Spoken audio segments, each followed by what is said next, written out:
ইউসুফ আলাইহিস সালামের মাজার কোথায় আছে, কোথায় আছে?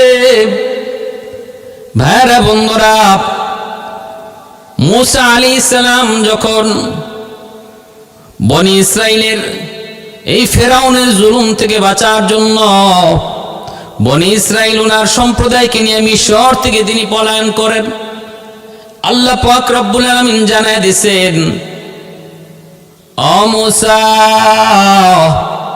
জালেম ফেরাউনের কাছ থেকে বাঁচার জন্য কওমকে নিয়ে তুমি বের হয়ে যাও। তিনি কওমকে নিয়ে রাতের আঁধারে যখন বের হয়ে গেছেন, ভাইরা বন্ধুরা, তিনি তো নদীর পাড়ে যে রাস্তা ভুলে গেছেন, রাস্তা পান না। মুসা আলাইহিস সালাম রাস্তা পান না। ওই অবস্থায় একজন বুড়ি মা মুসা আলাইহিস সালামের সামনে হাজির।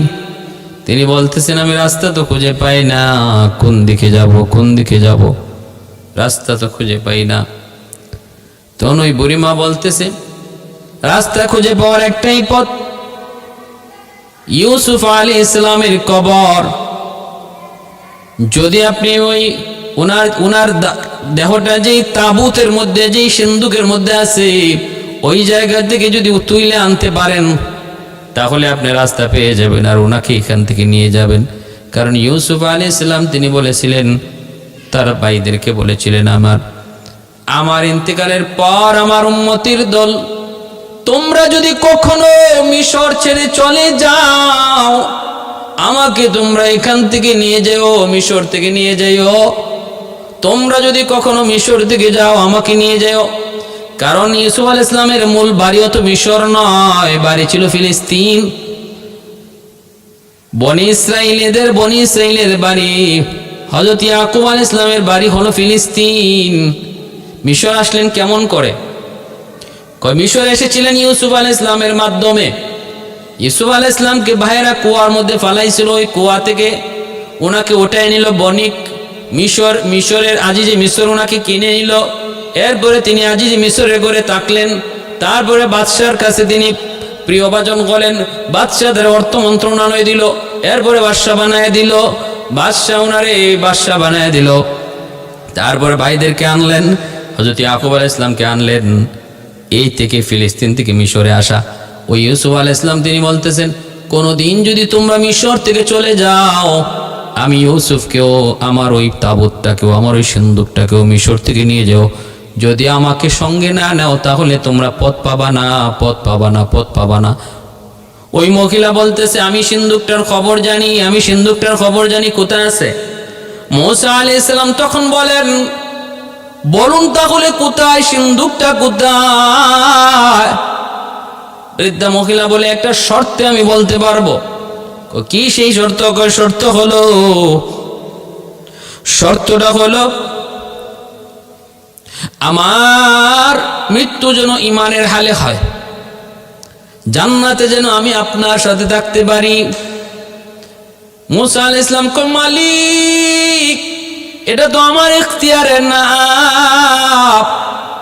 আমি এমন কথা তারে কেমন করে দিব, তুমি বলো। আল্লাহ বলে, মুসা তুমি তারে কথা দাও, ব্যবস্থা করব আমি আল্লাহ, কবুল করে নিলাম আমি আল্লাহ।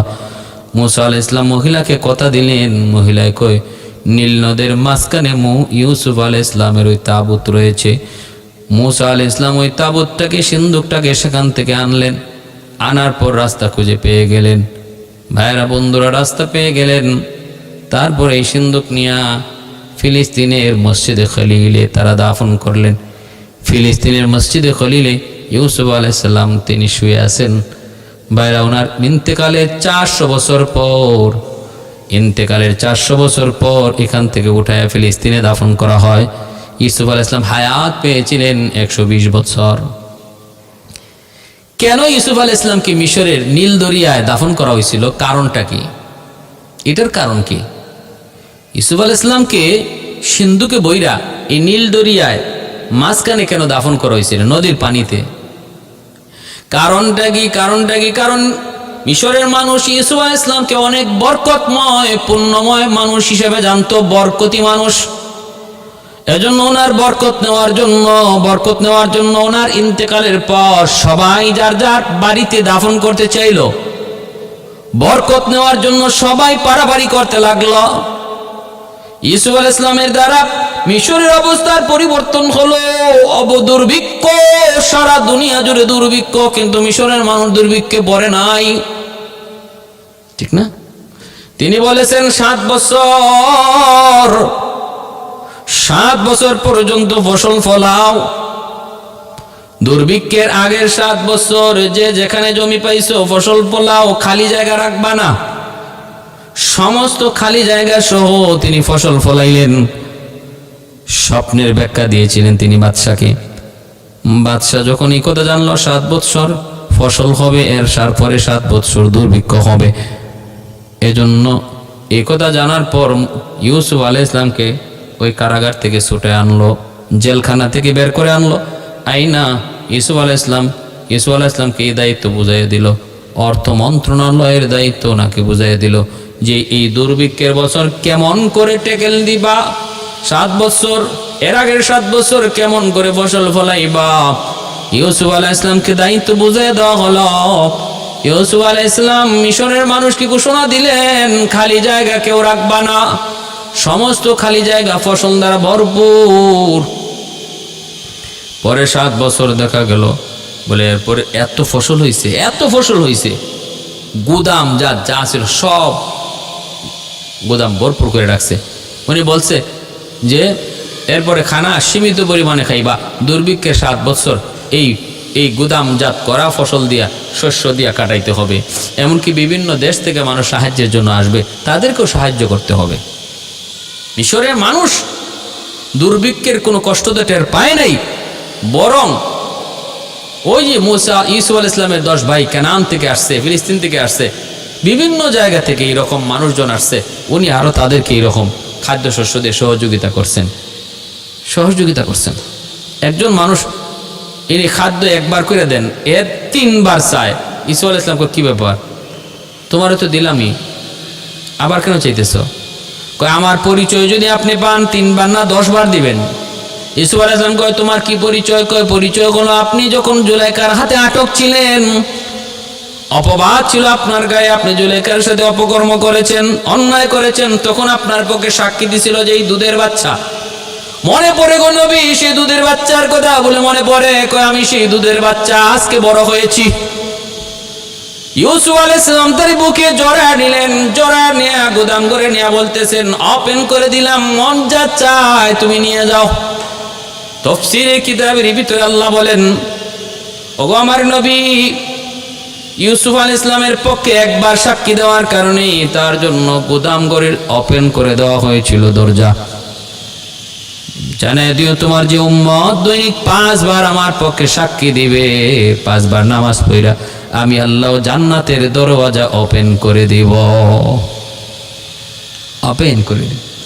আমার নামাজি বান্দা আমাকে দৈনিক 5 বার আমার পক্ষে সাক্ষী দেয়। ইউসুফের পক্ষে সাক্ষী দিছিল একবার, এতেই ইউসুফ এত খুশি, তাহলে আমি আল্লাহ আমার নামাজি বান্দার উপর কি পরিমাণ খুশি। সুবহানাল্লাহ।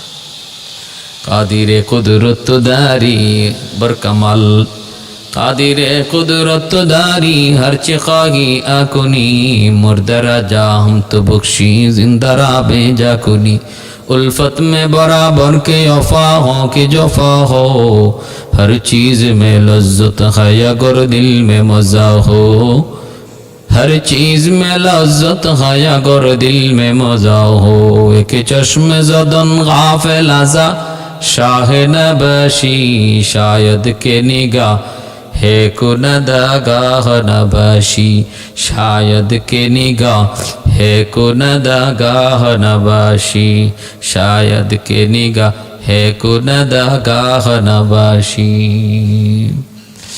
ভাইয়ের আমার, ইউসুফ আলাইহিস সালাম এজন্য তো বরকতি মানুষ। মিশরের মানুষ ওনার ইন্তেকালের পর ওনার দেহটা দাফন করবে কোথায়, সবাই কারাগারি লাগাই দিল। বরকতের জন্য পরে সিদ্ধান্ত হলো নীল দরিয়ায় আমরা দাফন করব। নীল দরিয়ার পানি প্রবাহিত হবে, ওনার দেহের সাথে লাগবে, আর এই পানিটা প্রত্যেকের যার যার বাড়িতে যায় পৌঁছবে।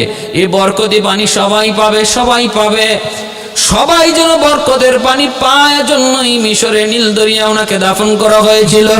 ভাইরা বন্ধুরা, ইসরাইলের রওয়ায়াত হাদিস থেকে এই ঘটনা নাই, ইসরাইল রাওয়ায়াত বিশ্বাস করতেও পারেন নাও করতে পারেন, তবে ইসরাইল রাওয়ায়াতের মধ্যে এই ঘটনা এসেছে। আমার ভাইরা বন্ধুরা জন্য বলতেছিলাম, হযরত ইউসুফ আলাইহিস সালাম ইনি ইন্তেকাল করেছেন, ওনার আগে ইন্তেকাল করেছে জুলাইখা। এই জুলাইখার গর্ভ থেকে সন্তান ওনার হয়েছে, ওই সন্তানগুলা থেকে নবীর জন্ম হয়েছে, নবীর বংশ পরম্পরা তৈরি হয়েছে। বনি ইসরাইলের যত পয়গম্বর, হাজারো পয়গম্বর এসেছেন, ইউসুফ আলাইহিস সালামের সন্তান আদি থেকে বনি ইসরাইলের হাজারো পয়গম্বর আল্লাহ কবুল করেছেন। জুলাইখা ভাগ্যবতী নারী, জুলাইখা ভাগ্যবতী নারী, অনিন্দ সুন্দরী, বিশ্ব সুন্দরী। তখনকার সময়ের তার চেয়ে সুন্দর আরেকজন মেয়ে, আরেকজন মহিলা মিলানো বড় কষ্ট। এত সুন্দর জুলাইখা, রূপে গুণে সর্বদিক দিয়ে যার কোনো তুলনা নাই, অতুলনীয়। ভরা যৌবন জুলাইখা স্বপ্নে দেখে তার দরজার সামনে একজন রাজকুমার দাঁড়িয়ে আছে। এত সুন্দর তার চেহারা, এত মায়া, এত দরদ, এত মহব্বত তার চেহারায়। মুচকি হেসে জুলাইখার দিকে তাকায়। শাম এরিয়ার ভিতরে এত সুন্দর কোন যুবক আজও জুলাইখার চোখে কোনোদিন পড়ে না। ভাইরা বন্ধুরা, হযরত ইউসুফ আলাইহিস সালাম আল্লাহর পয়গম্বর আর জুলাইখা, তাদের ভিতরে যেই পবিত্র মহব্বতের সম্পর্ক হয়েছিল, জুলাইখা নিজের থেকে নিজেই যে মহব্বতে পড়েছিল ইউসুফ আলাইহিস সালামের, এই ঘটনাটা বিভিন্ন তাফসীরের কিতাবে অনেক মুফাসসির যার যার মতো করে তারা উল্লেখ করেছেন। কিন্তু আব্দুর রহমান জামি রহমতুল্লাহি আলাইহি তার কিতাবের ভিতরে তিনি ভিন্ন এক আঙ্গিকে উপস্থাপন করেছেন ইউসুফ জুলাইখা রোমান্টিক সেই কাহিনী। তিনি বলেন, জুলাইখার পরিচয়, সে ছিল মিশরের বাসিন্দা না, ছিল শামের বাসিন্দা ছিল জুলাইখা। বাবা ছিল অনেক ধনী, সম্পদের কোনো অভাব তাদের ছিল না। সর্বলাইনে সর্বদিক দিয়ে সে ছিল অনেক গুণী। রাখো তাফসীরের কিতাবে মুফাসসিরিনে কেরাম যার যার মতো করে সেই ঘটনা উল্লেখ করেছেন। বিভিন্ন কিতাবের হাওলা দিয়ে আব্দুর রহমান জামি রহমতুল্লাহি আলাইহি তিনি যেই ধাঁচে এই ঘটনাটি তিনি উল্লেখ করেছেন, আমি সেই ধাঁচে আপনাদের সামনে বয়ান পেশ করতে চাই, বিষয়টা শোনাতে চাই। তিনি বলেন, জুলাইখার বাড়ি মিশরে ছিল না, জুলাইখার বাড়ি ছিল শাম। আর শাম এলাকার একজন ধনী ব্যক্তির মেয়ে সন্তান, একমাত্র মেয়ে সন্তান ছিল জুলাইখা। স্বপ্নে দেখে একদিন রাজকুমার দরজার পাশে দাঁড়িয়ে আছেন। চেহারা এত মায়া, এত মহব্বত, এত দরদ। জুলাইখা স্বপ্নে দেখেই তার পাগল হয়ে গেল। স্বপ্নে দেখা রাজকুমারের পাগল হয়ে গেল। ঘুম থেকে ওঠার পর জুলাইখা সে তো আনমনা ভাব, কোনো কিছুইতে তার মন বসে না, কোনো কাজেই তার ভালো লাগে না। খাওয়ার সময় খাওয়ার কথা জুলাইখার মনে থাকে না, গোসলের কথা তার মনে থাকে না, কারো সাথে ঠিক মতো হাসে না, কথা কয় না। স্বপ্নে কি দেখলাম শুধু এক চিন্তা, কাকে দেখলাম, সে কি তার পরিচয়। দ্বিতীয় রাত জুলাইখা ঘুমাইল, আবারও একই অবস্থা। স্বপ্নে ওই যুবক, স্বপ্নে দেখা সেই যুবক রাজকুমার আবারও তার দরজার পাশে দাঁড়িয়ে আছে, জুলাইখার দিকে মুচকি হাসে।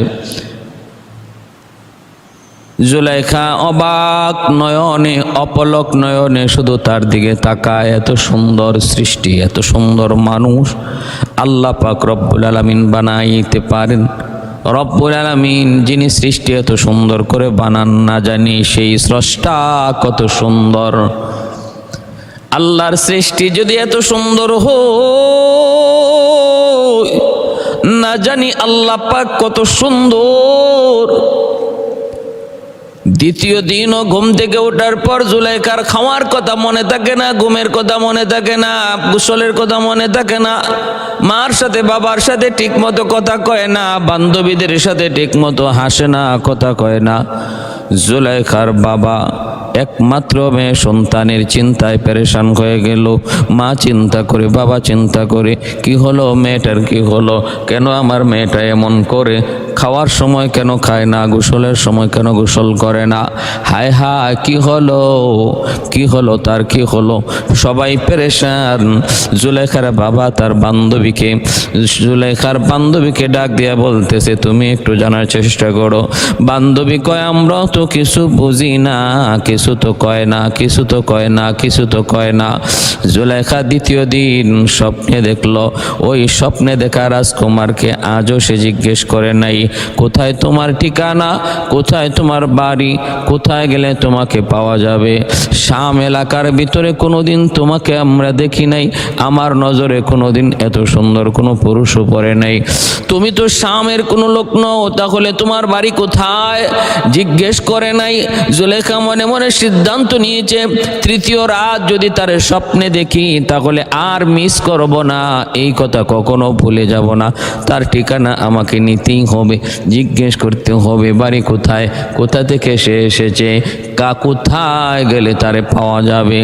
সত্যি তা হলো, তৃতীয় রাত যখন জুলেখা ঘুমায় স্বপ্নে আবারও সেই রাজকুমারকে দেখতে পায়। এইবার জুলেখা আর মিস করে নাই, আর মিস করে নাই, ভুল করে নাই। সে ডাক দিয়ে বলতেছে, রে যুবক, এ যুবক, কে তুমি, কি তোমার পরিচয়?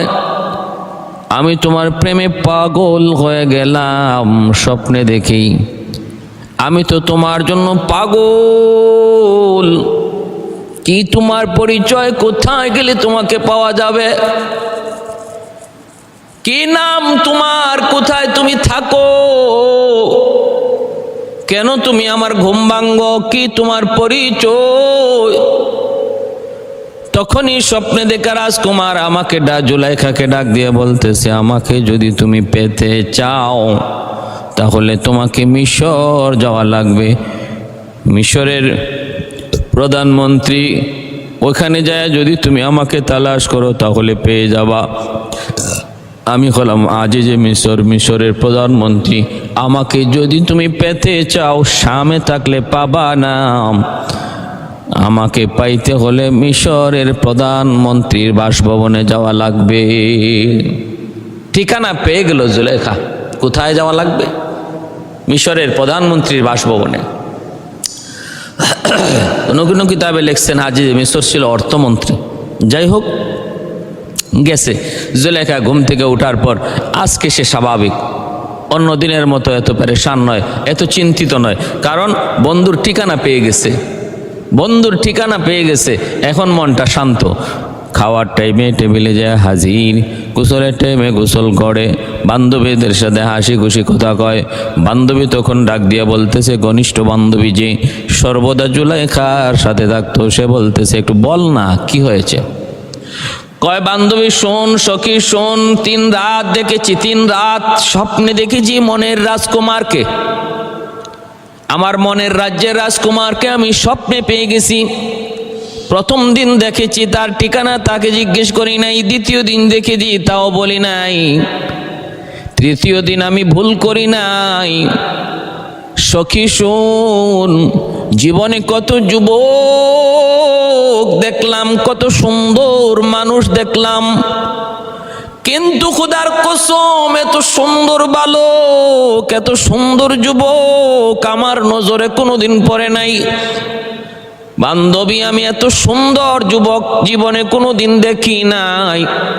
তার চেহারার মধ্যে জাদু, তার চোখের মধ্যে জাদু, তার হাসির মধ্যে জাদু। আজ রাত আমি তার স্বপ্নে দেখা তারে আমি ঠিকানা জেনে জিজ্ঞেস করেছি, সে ঠিকানা আমাকে জানায় দিছে। তাকে যদি পাইতে হয় তাহলে মিশরের প্রধানমন্ত্রীর বাসভবনে যায় তালাশ করতে হবে, সে নাকি মিশরের প্রধানমন্ত্রী। বান্ধবী এবার শোন, আব্বাকে জানায় দে আমি জীবনে যদি কোনোদিন কোথাও কাউকে বিয়ে করি তাহলে সে হবে ওই রাজকুমার, সে হবে আজিজে মিশর। চতুর্দিক দিয়ে জুলেখার জন্য বিয়ের প্রস্তাব। তখনকার সময়ের বিশ্ব সুন্দরী, চতুর্দিক দিয়ে বিয়ের প্রস্তাব। আবার সম্পদের কোনো অভাব নাই, সম্পদের কোনো অভাব নাই। রূপে গুণে সর্বলাইনে সে ওয়ান পিস। ওই অবস্থায় বান্ধবীরা যখন বাবাকে জানাইল, বাবা এসে জিজ্ঞেস করে, মা রে, তুমি আমার একমাত্র মেয়ে সন্তান, মা আমার আর কোনো সন্তান নাই, মা তোমার মনের ইচ্ছা আমি পূরণ করার জন্য যা লাগে তা করতে রাজি আছি, মা বল দেখি কি হয়েছে। মেয়েটা বলতেছে, বাবা আমি আমার মনের রাজকুমারকে পেয়ে গেছি স্বপ্নে, ঠিকানাও জেনে গেছি, ঠিকানা হলো মিশরের প্রধানমন্ত্রী সে। বাবা গো, যদি আমি জীবনে কাউকে বিয়ে করি তাহলে সেই পুরুষটা হবে আজিজে মিশর। আমি যদি কাউকে স্বামী হিসেবে গ্রহণ করি সে হবে আজিজে মিশর, মিশরের প্রধানমন্ত্রী। যদি আমি তাকে না পাই আমি সিদ্ধান্ত নিয়েছি জীবনে কাউকে বিয়ে করব না। বিয়ে যদি করতে হয় তাহলে আমি আজিজে মিশরকেই বিয়ে করব গো বাবা। তুমি যদি আমার মনের ইচ্ছা পূরণ করতে পারো তাহলে আমার কপালে বিয়ে আছে, নতুবা বিয়ে নাই। অন্যদিকে কোথাও কোনো খোঁজখবর তালাশ করে কোনো লাভ নাই। সবার বিয়ের প্রস্তাবগুলি বাবা ফিরিয়ে দিল। বাবার একমাত্র মেয়ে সন্তান, আদরের মেয়ে সন্তান, বাবা মেয়ের কথায় রাজি হয়ে বলতেছে, মা ঠিক আছে, আমি আপ্রাণ চেষ্টা করব তোমার মনের ইচ্ছা পূরণ করার জন্য, তোমার কথা মতো সব করার জন্য। এই বইলা বাবা চলে গেল মিশর যে এসে তখন মিশরের প্রধানমন্ত্রীর সাথে দেখা করলো। আজিজে মিশরকে যায় বলতেছে, আমি শাম থেকে এসেছি, মুলকে শাম থেকে এসেছি, আমি আমি হলাম অমুক বংশের লোক, হার লাইনে কোনো কমতি নাই। আমার একটা অনিন্দ সুন্দরী মেয়ে আছে, ওই মেয়েটা ওই সময়ের সবচেয়ে সুন্দরী। আমার মেয়েটা রূপে গুণে সর্বলাইনে 1 নাম্বার। আমার মেয়েটার মনের শখ, সে তার মনের ইচ্ছা আপনার কাছে বিয়ে বসবে। যদি সে কোনো জীবনে কাউকে কোনোদিন বিয়ে করে তাহলে সে নাকি আপনি ছাড়া আর কারো কাছে বিয়ে বসবে না, কারণ স্বপ্নে এসে আপনাকে দেখেছে। অথচ মূলত এই বর্তমান আজিজে মিশরকে জুলেখার স্বপ্নে দেখে নাই। জুলেখা যে আজিজে মিশরকে স্বপ্নে দেখেছে তিনি এখনো মিশরের প্রধানমন্ত্রী হন নাই। তিনি এখনো কেনানের ওই কুয়ার মধ্যে অবস্থান করে, যে কুয়ার মধ্যে তার 10 ভাই হযরত ইউসুফ আলাইহিস সালামকে ফালাইছিল। আর জিব্রাইল আমিন ইউসুফ আলাইহিস সালামের সঙ্গী আর সাথী হয়ে গল্প করে সময় কাটাইতেছেন। যেই আজিজে মিশরকে জুলেখা স্বপ্নে দেখেছে তিনি ইউসুফ আলাইহিস সালাম, তিনি এখনো মিশর আসেনি নাই, বরং কেনানের কুয়ার মধ্যে পড়ে আছে। কারণ জুলেখা স্বপ্নে ইউসুফ আলাইহিস সালামকে জিজ্ঞেস করেছে তার ঠিকানা শুধু জেনেছে ওই যুবকের, তিনি আজিজে মিশর, কিন্তু বর্তমান আজিজে মিশর না ভবিষ্যতের আজিজে মিশর, বর্তমান প্রধানমন্ত্রী না ভবিষ্যতে প্রধানমন্ত্রী, এখনকার সময়ের প্রধানমন্ত্রী, রানিং প্রধানমন্ত্রী না তিনি হবেন প্রধানমন্ত্রী, হবু প্রধানমন্ত্রী, এরকম কিছু জিজ্ঞেস করে না করার কারণে পেশ লাগলো। বর্তমান প্রধানমন্ত্রীর কাছে তার বাবা বিয়ের প্রস্তাব নিয়ে হাজির হলো। বাবা মেয়েকে বলতেছে, মারে এটা তরিকা না, সিস্টেম না। সিস্টেম হলো ছেলের পক্ষ বিয়ের প্রস্তাব দিবে, কিন্তু আমি আমার লজ্জা শরমের মাথা খাইয়া তোমার মনের ইচ্ছা পূরণ করার জন্য আমি আজ যে মিসরের দরবারে তোমার বিয়ের প্রস্তাব নিয়ে যাব। মা শুধু তোমার মনের ইচ্ছা পূরণ করার জন্য আজ যে মিসরের দরবারে যখন বিয়ের প্রস্তাব দিল জুলেখার বাবা, তখন আজ যে মিসর কয় আমি আপনার মেয়েকে বিয়ে করতে পারি এক শর্তে, আমি আপনার বাড়িতে বর সেজে যেতে পারবো না, বরং আপনি আপনার মেয়েটাকে বধূ সাজাইয়া আমার বাড়িতে এনে দিয়ে যাবেন।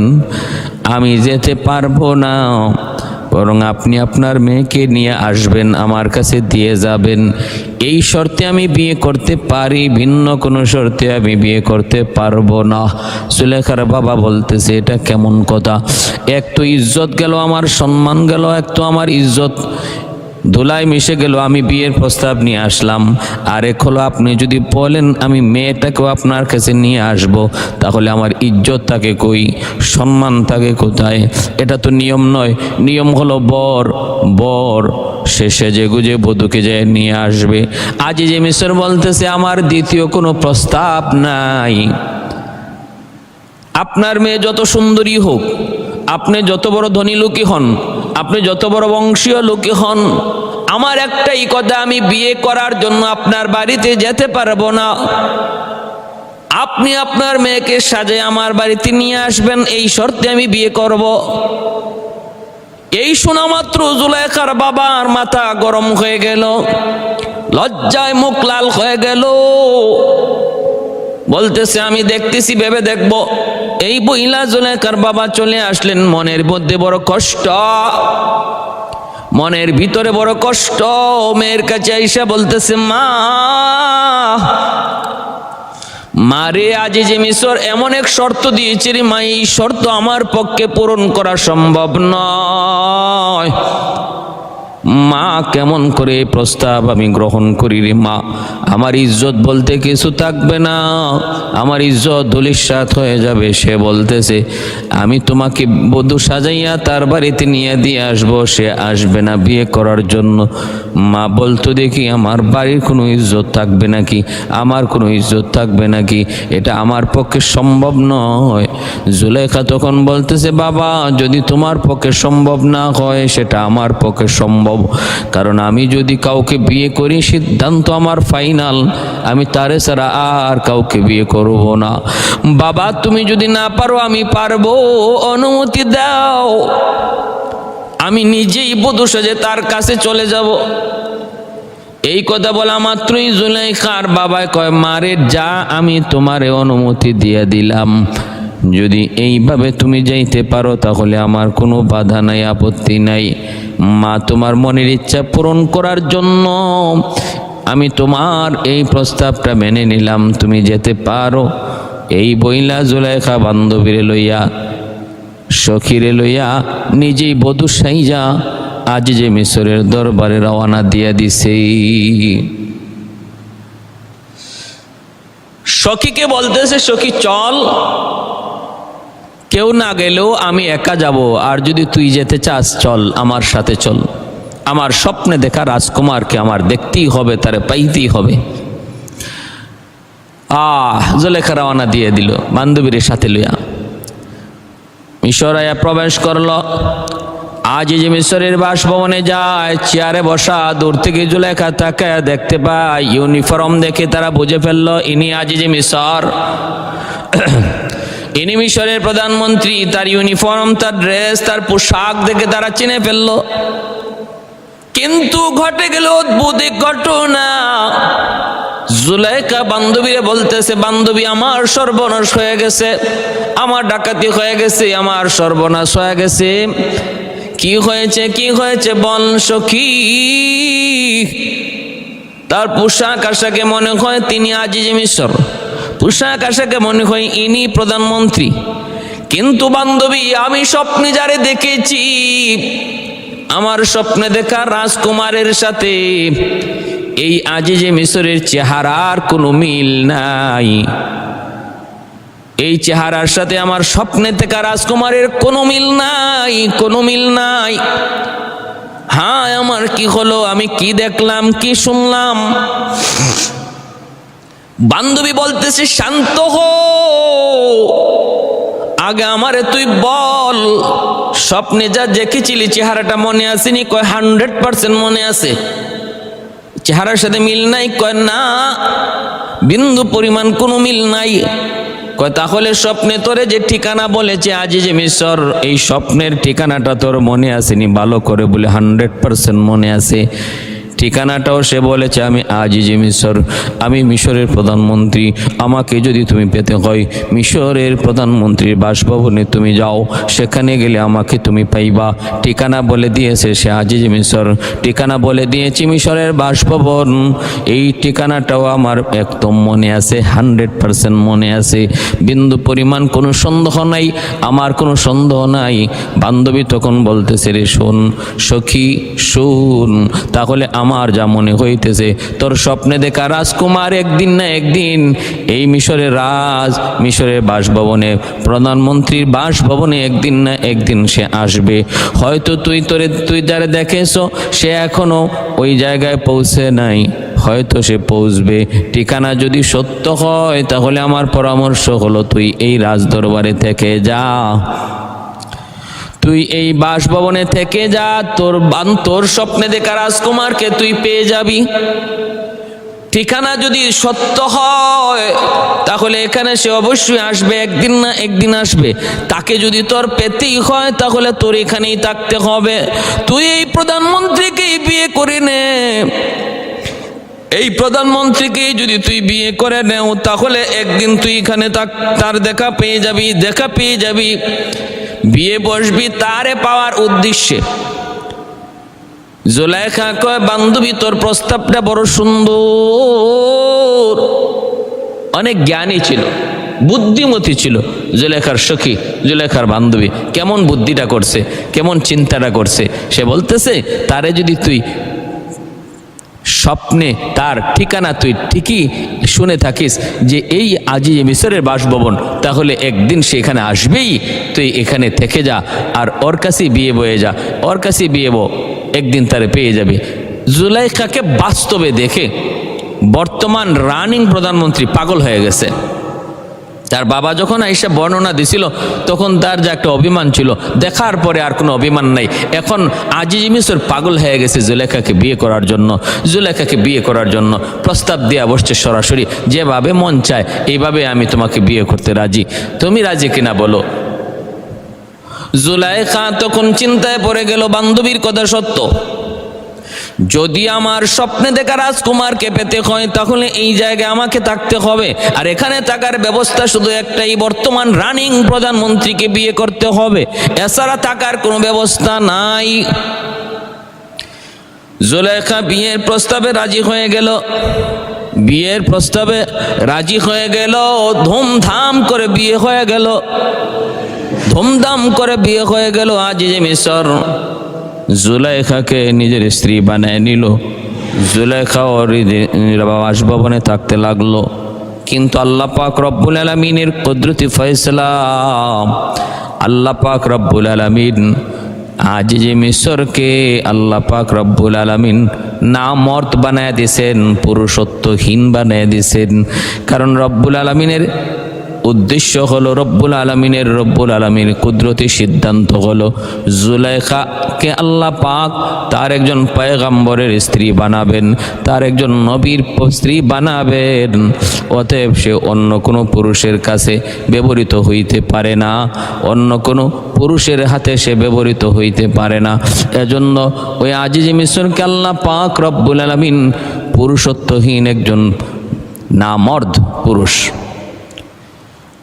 একসাথে ঘুমায়, একসাথে খায়, সব ঠিক আছে, কিন্তু মিলতে পারে না, মিলন হয় না, ক্ষমতা নাই, শক্তি নাই, আল্লাহ পাক কেড়ে নিয়েছেন।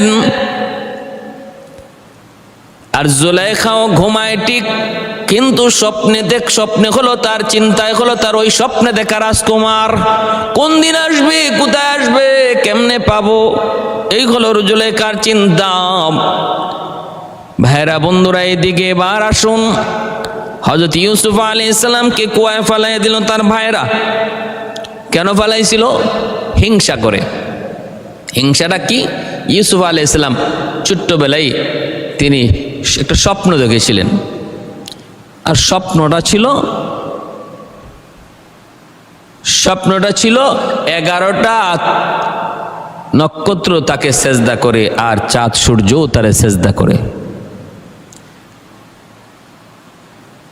ইউসুফ আলাইহিস সালামের এই স্বপ্ন দেখা আল্লাহ পাক পবিত্র কোরআনের সূরা ইউসুফের মধ্যে উল্লেখ করেছেন। এই ঘটনাকে আল্লাহ পাক উত্তম ঘটনাবলীর মধ্য থেকে শ্রেষ্ঠ ঘটনা বলেছেন, আহসানুল কাসাস।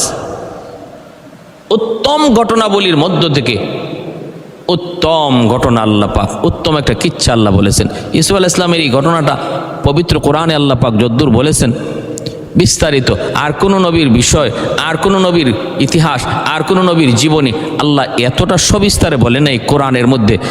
ইউসুফ আলাইহিস সালামের জীবনীটা আল্লাহ পাক যেভাবে সবিস্তারে বলেছিলেন, কারণ ইহুদিরা আমার নবীকে প্রশ্ন করেছিল ইহুদিরা প্রশ্ন করেছিল ইউসুফ আলাইহিস সালাম সম্পর্কে। প্রশ্নটা কি ছিল? ইহুদিদের প্রশ্নটা ছিল, বনি ইসরাইল ফিলিস্তিনের বাসিন্দা, এরা কেমন করে মিশরি হলো?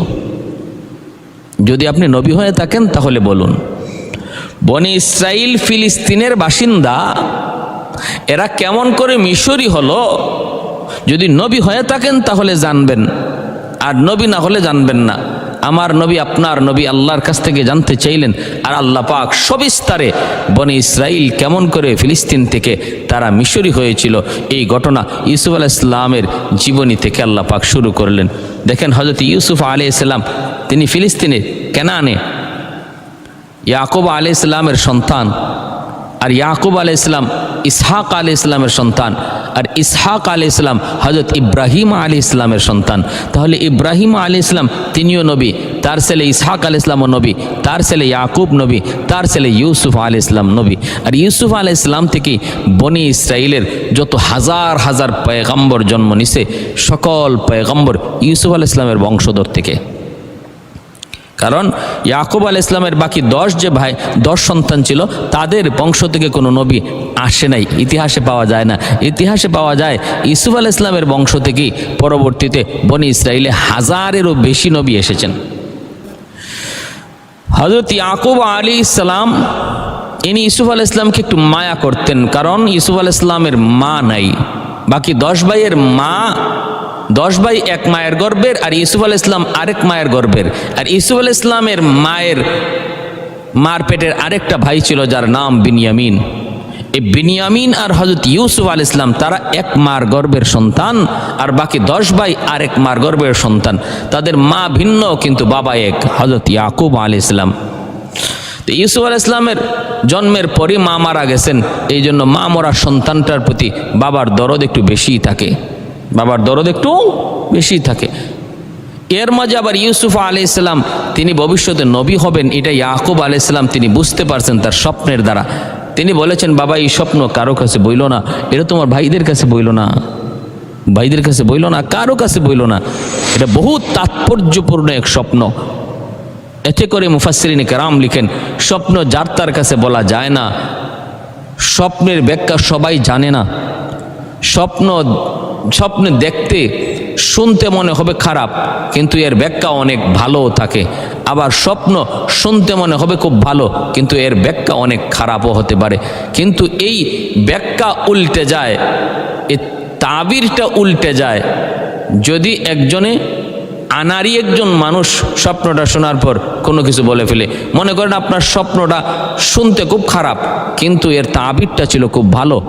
আপনি তাবিরওয়ালা কোনো মানুষকে না জিজ্ঞেস, সাধারণ মানুষকে বা সাধারণ একজন হুজুরকে যারা তাবির জানে না জানায় শোনাই দিলেন, ভাই আমি স্বপ্নে এই দেখেছি, আর সে বলে দিল, আরে আল্লাহ তুমি যে খারাপ স্বপ্ন দেখছো, তোমার সর্বনাশ, তোমার ডাকাতি। তখন ওই কথাটা বলার কারণে আপনার ব্যাখ্যা স্বপ্নের তাবির যদিও ভালো ছিল, সে খারাপ হওয়ার কারণে ভালোটাও তখন খারাপ হয়ে যাবে, এজন্য স্বপ্ন আগেই বলে নেওয়া। আপনি ব্যাখ্যা জানেন কিনা, যদি বলে আমি জানি, তাহলে আপনি তার কাছে স্বপ্ন বলতে পারবেন, আর নতুবা বলা যাবে না। ভাইয়ারা বন্ধুরা, স্বপ্ন কয়েক প্রকারের হয়। এক ধরনের স্বপ্ন হয় যে সারাদিন আপনি যা করছেন এটাই স্বপ্নে দেখতেছেন, এর কোনো ভিত্তি নেই। আরেক ধরনের স্বপ্ন হলো এটা শয়তানি স্বপ্ন, শয়তানে দেখায়। আরেক ধরনের স্বপ্ন হলো রহমানি স্বপ্ন, আল্লাহর পক্ষ থেকে। এর তাৎপর্য আছে, অনেক তাৎপর্য আছে। প্যার হাজরিন, এগুলা বুঝবে যারা স্বপ্নের ব্যাখ্যা জানে তারা। এজন্য জেনতেন মানুষের কাছে স্বপ্নের ব্যাখ্যা বলা যাবে না, বললে ক্ষতি। আমার ভাইরা বন্ধুরা, ইউসুফ আলাইহিস সালাম এনার এই স্বপ্ন, তাৎপর্যপূর্ণ স্বপ্ন, এই স্বপ্নের ব্যাখ্যা তো ইয়াকুব আলাইহিস সালাম তিনি বুঝে ফেলছেন। তিনি তো বুঝে ফেলছেন আমার সন্তান ইউসুফ জানতেন কোনো সন্তান নয়, আমার ছেলে ইউসুফ আমার মতোই নবী হবে, পয়গম্বর হবে। আল্লাহর পয়গম্বর ইয়াকুব আলাইহিস সালাম তিনি বলে দিলেন, বাবা কারো কাছে এই স্বপ্ন বলবা না, কারো কাছে এই স্বপ্ন বলবা না। ইয়াকুব আলাইহিস সালাম বলার পর হযরত ইউসুফ আলাইহিস সালাম তিনি তো কারো কাছে বলেন নাই, কিন্তু স্বপ্নটা কেমনে কেমনে ভাইদের কানে চলে গেছে। কারণ এই কথাগুলি কোনো একজন মহিলা তাদের পরিবারের শুনে ফেলেছিল, তারই একজন কোনো ভাবি, বড় ভাইদের একজন ভাবি শুনে ফেলেছিল। সেই কথাটা এসে তার ভাইদের কাছে বলে দিছে। বলা মাত্রই ভাইদের অন্তরের মধ্যে হিংসা জন্মে গেল দুই কারণে। এক কারণ হলো স্বপ্ন, আরেক কারণ হলো ইউসুফ এত সুন্দর, যার কারণে বাবার মহব্বত ইউসুফের প্রতি বেশি।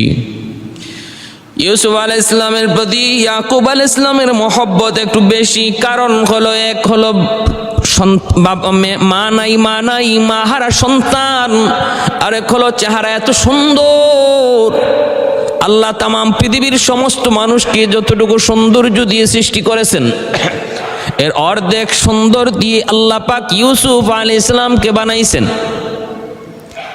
অর্ধেক সুন্দর দিয়ে আল্লাহ ইউসুফ আলাইহিস সালামকে বানাইছেন, বাকি অর্ধেক দিয়া তামাম পৃথিবীর সমস্ত মানুষকে আল্লাহ বানাইছেন। তাহলে এবার বলুন তো ইউসুফ আলাইহিস সালামের সৌন্দর্য কতটুকু? তবে মনে রাখবেন, আমার আপনার নবীর সৌন্দর্যের কাছে ইউসুফ আলাইহিস সালামের সৌন্দর্য কিছুই ছিল না। কারণ নবী বলেন, আনা মালিহুন ওয়া আখি ইউসুফু সাবিহুন, আমি হলাম লাবণ্যময়ী আর আমার ভাই ইউসুফ হলো শুভ্র। সুন্দর ঠিক আছে, কিন্তু আমার নবীর সর্বাঙ্গ ছিল সুন্দর। আমার নবীর প্রতিটা অঙ্গের মধ্যে ছিল আকর্ষণ, লাবণ্যতা।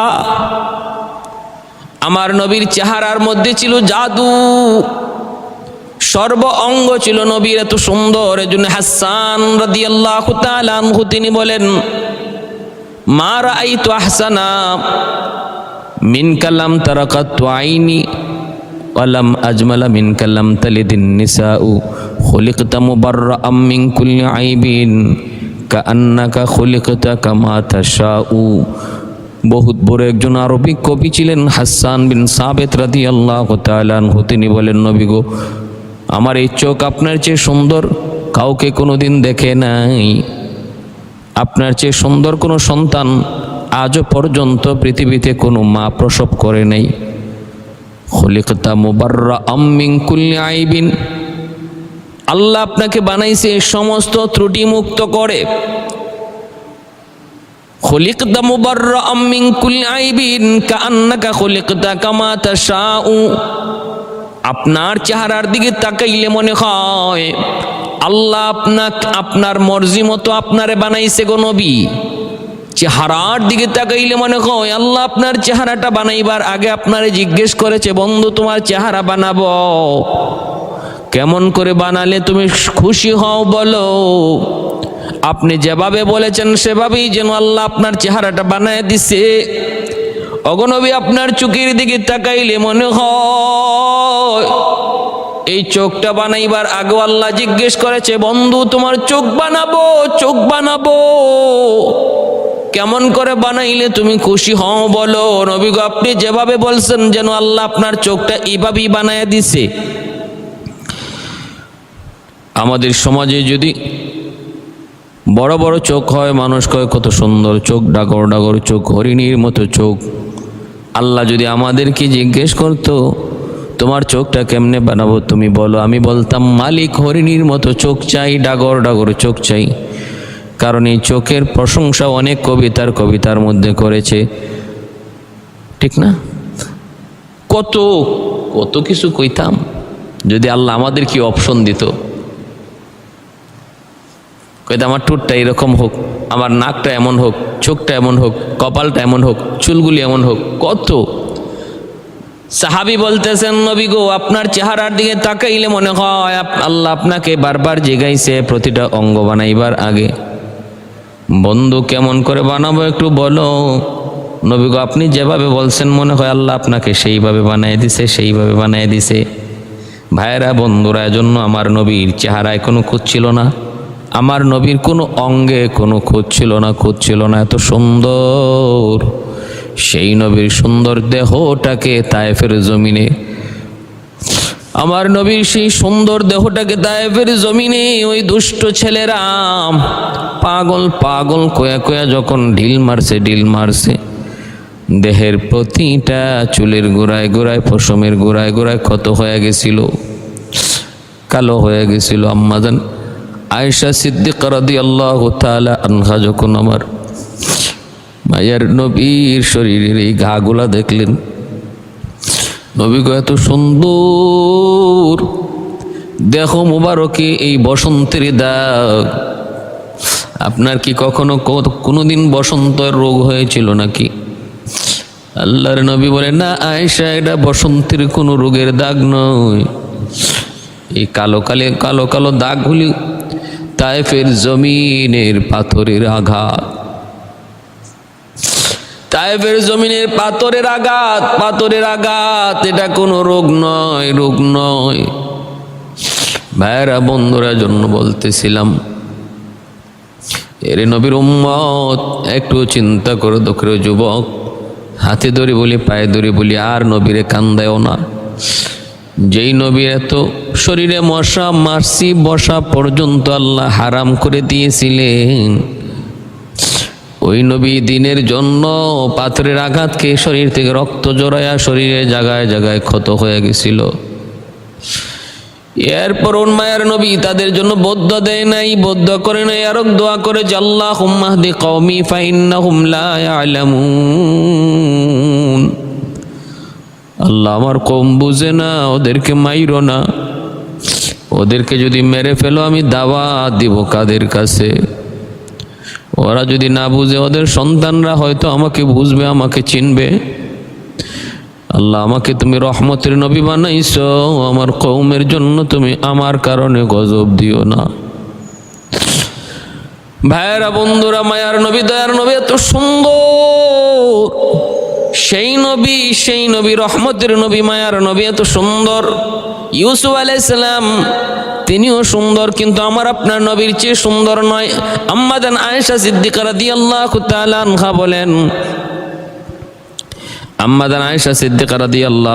আনহা বলেন, মিশরের মহিলারা ইউসুফ আলাইহিস সালামের সৌন্দর্য দেখে তাদের হাত কেটেছিল, কিন্তু আমার নবীর সৌন্দর্য যদি ওরা দেখতো তাহলে কলিজা কেটে ফেলতো, তাদের হুঁশ থাকতো না, কলিজা কেটে ফেলতো, তাদের হুঁশ থাকতো না। পূর্ণিমার চাঁদের মতো আমার নবী ঘরে ঢুকলে ঘরটা আলোকিত হয়ে যাইত। অন্ধকার রাত, সুই সেলাই করতে আমাদের বাতি নিভে গেছে, ওই মুহূর্তে দেখি মায়ের নবী আমার ঘরে ঢুকছেন, সুইটা কোথায় পড়ছে তাও আমি পেয়ে গেলাম, চকচক চকচক করতেছে। কারণ ওই মুহূর্তে দেখলাম আমার ঘরে এশার পরে সূর্য উদিত হয়েছে, আর সেই সূর্য দুনিয়ার কোনো সূর্য নয়, এই সূর্য হলো রহমতের নবী। ঘরে ঢুকা মাত্রই ঘরটা আলোকিত হয়ে গেছে, মাটিতে পড়া সুইটা পর্যন্ত আমি দেখতে পেলাম চকচক চকচক করতেছে। নবীর সামনে থাকলে অন্ধকার রজনীতে আমরা সুই দিয়ে সেলাই করতে পারতাম, কোনো অসুবিধা হইতো না। এমনকি সুইয়ের ছোট্ট ছিদ্র দিয়ে সুতা ঢুকাইতে পারতাম নবীর চেহারার ফোকাসের কারণে। সুবহান।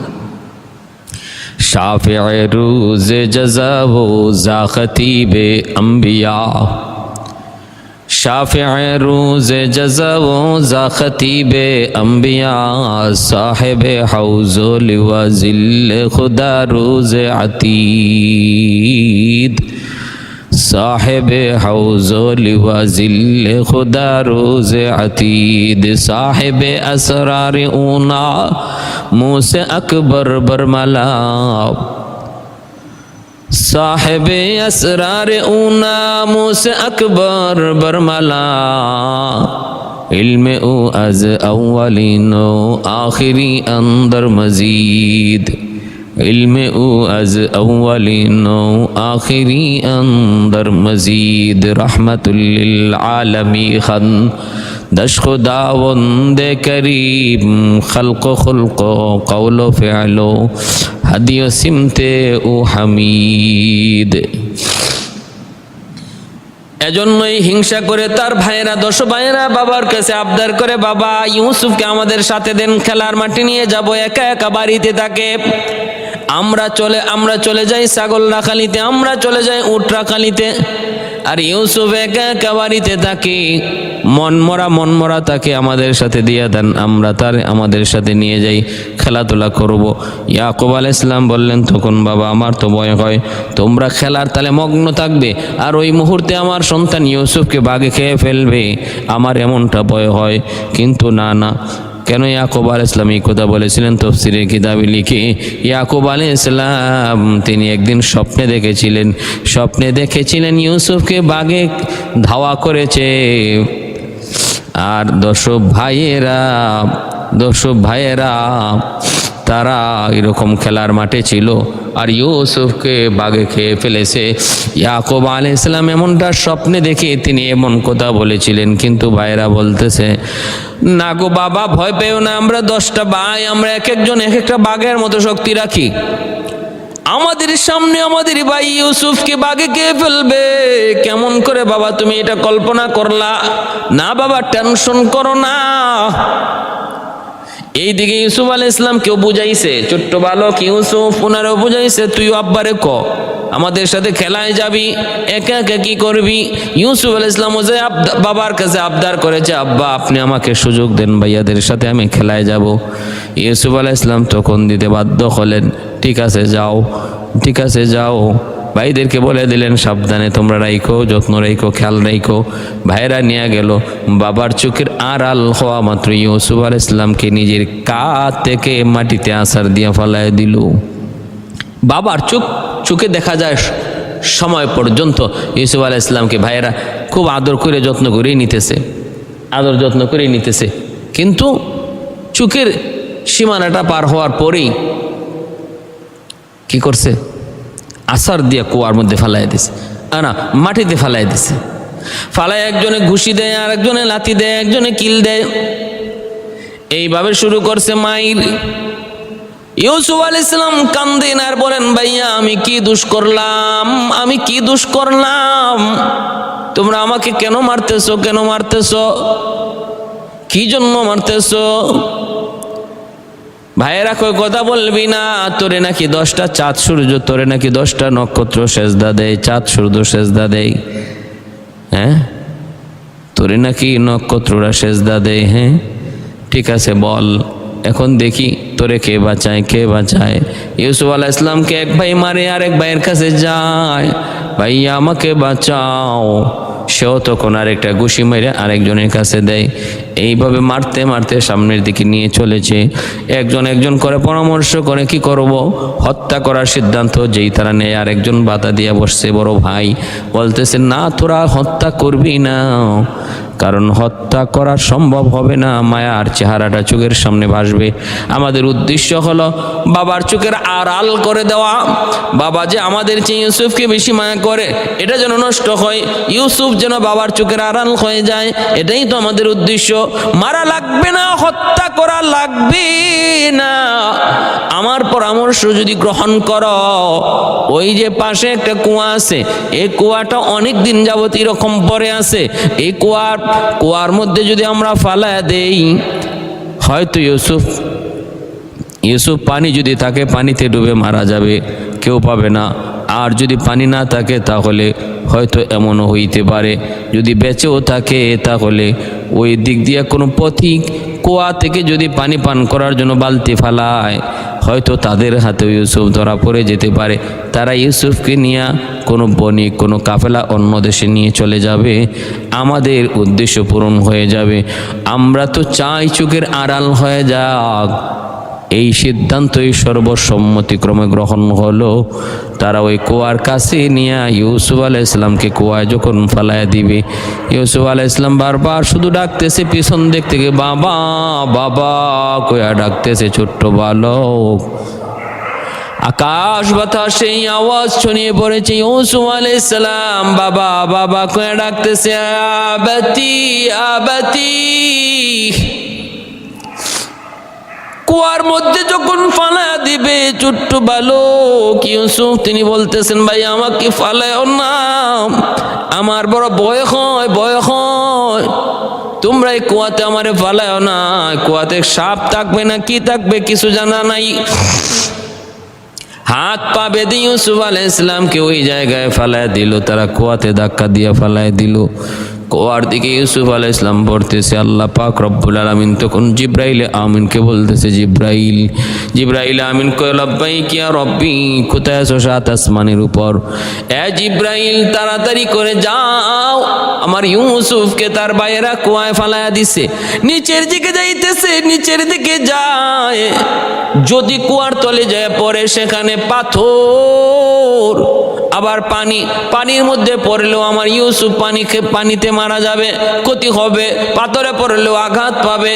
এ জিব্রাইল আমি আল্লাহর আদেশ, ইউসুফ পানির ছোঁয়া লাগার আগে আগে, পানির ছোঁয়া লাগার আগে আগে তুমি জিব্রাইল যাইয়া আমার ইউসুফকে তোমার কুলে তুলে নাও। ইউসুফ আলাইহিস সালাম তিনিও পানির নিচের দিকে নামতেছেন। জিব্রাইল আমিন কয়, মালিক কেমন করে সম্ভব, সপ্ত আকাশের উপরে আমি অল্প টাইমের ভিতরে ওই কেনানের কুয়ায় কেমন করে পৌঁছব?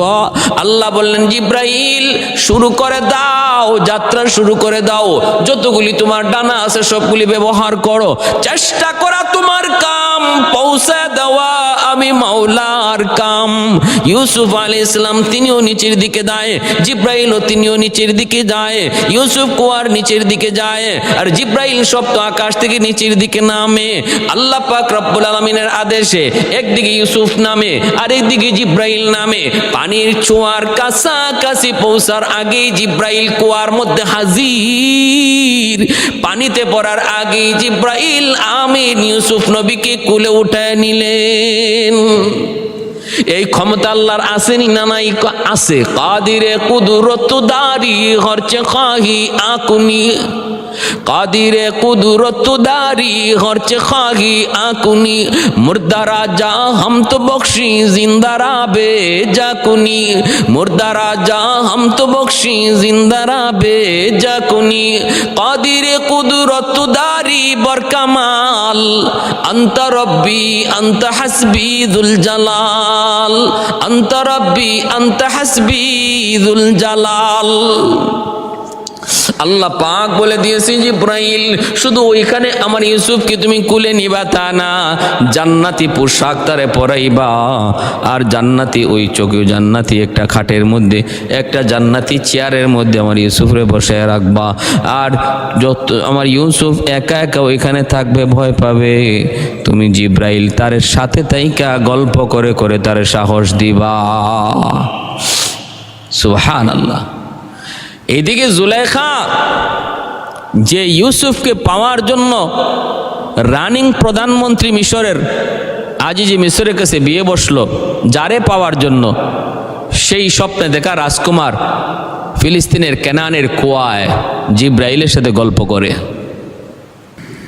বান্ধবী বলল, রে সখী, যদি তোর স্বপ্নে দেখা রাজকুমারকে পেতে হয় তাহলে তুই বর্তমান প্রধানমন্ত্রীকে বিয়ে করে তার সাথে এখানে থেকে যা, একদিন তার মনের মানুষের সাথে একদিন তার তোমার দেখা হয়ে যাবে। এই চিন্তা করে জুলেখা বিয়ে বসলো, মন দিল না, দেহ দিল, মন দিল না। আজ যে মিশরকে জুলেখা দেহ দিল, মন দিল না, মন দিয়া রাখলো আল্লাহর এক পয়গম্বর ইউসুফ আলাইহিস সালামকে। স্বপ্নে যারে দেখলো আল্লাহ পাক রব্বুল আলামিন তার দেহটাকেও পবিত্র বানায় রাখলেন। আজ যে মিশরকে আল্লাহ পাক পুরুষত্বহীন বানায় দিলেন, না মর্দ বানায় দিলেন। একসাথে ঘুমায়, একসাথে খায়, একসাথে সব করে, কিন্তু মন দিল দিয়া রাখলো স্বপ্নে দেখা সেই রাজকুমারকে। আল্লাহ পাক রব্বুল আলামিন তিনিও মানুষকে এমনটাই আদেশ দিয়েছেন, রে মানুষ, হাতে থাকবে তোমার দুনিয়ার কাম, দিলের ভিতরে থাকবো আমি আল্লাহ।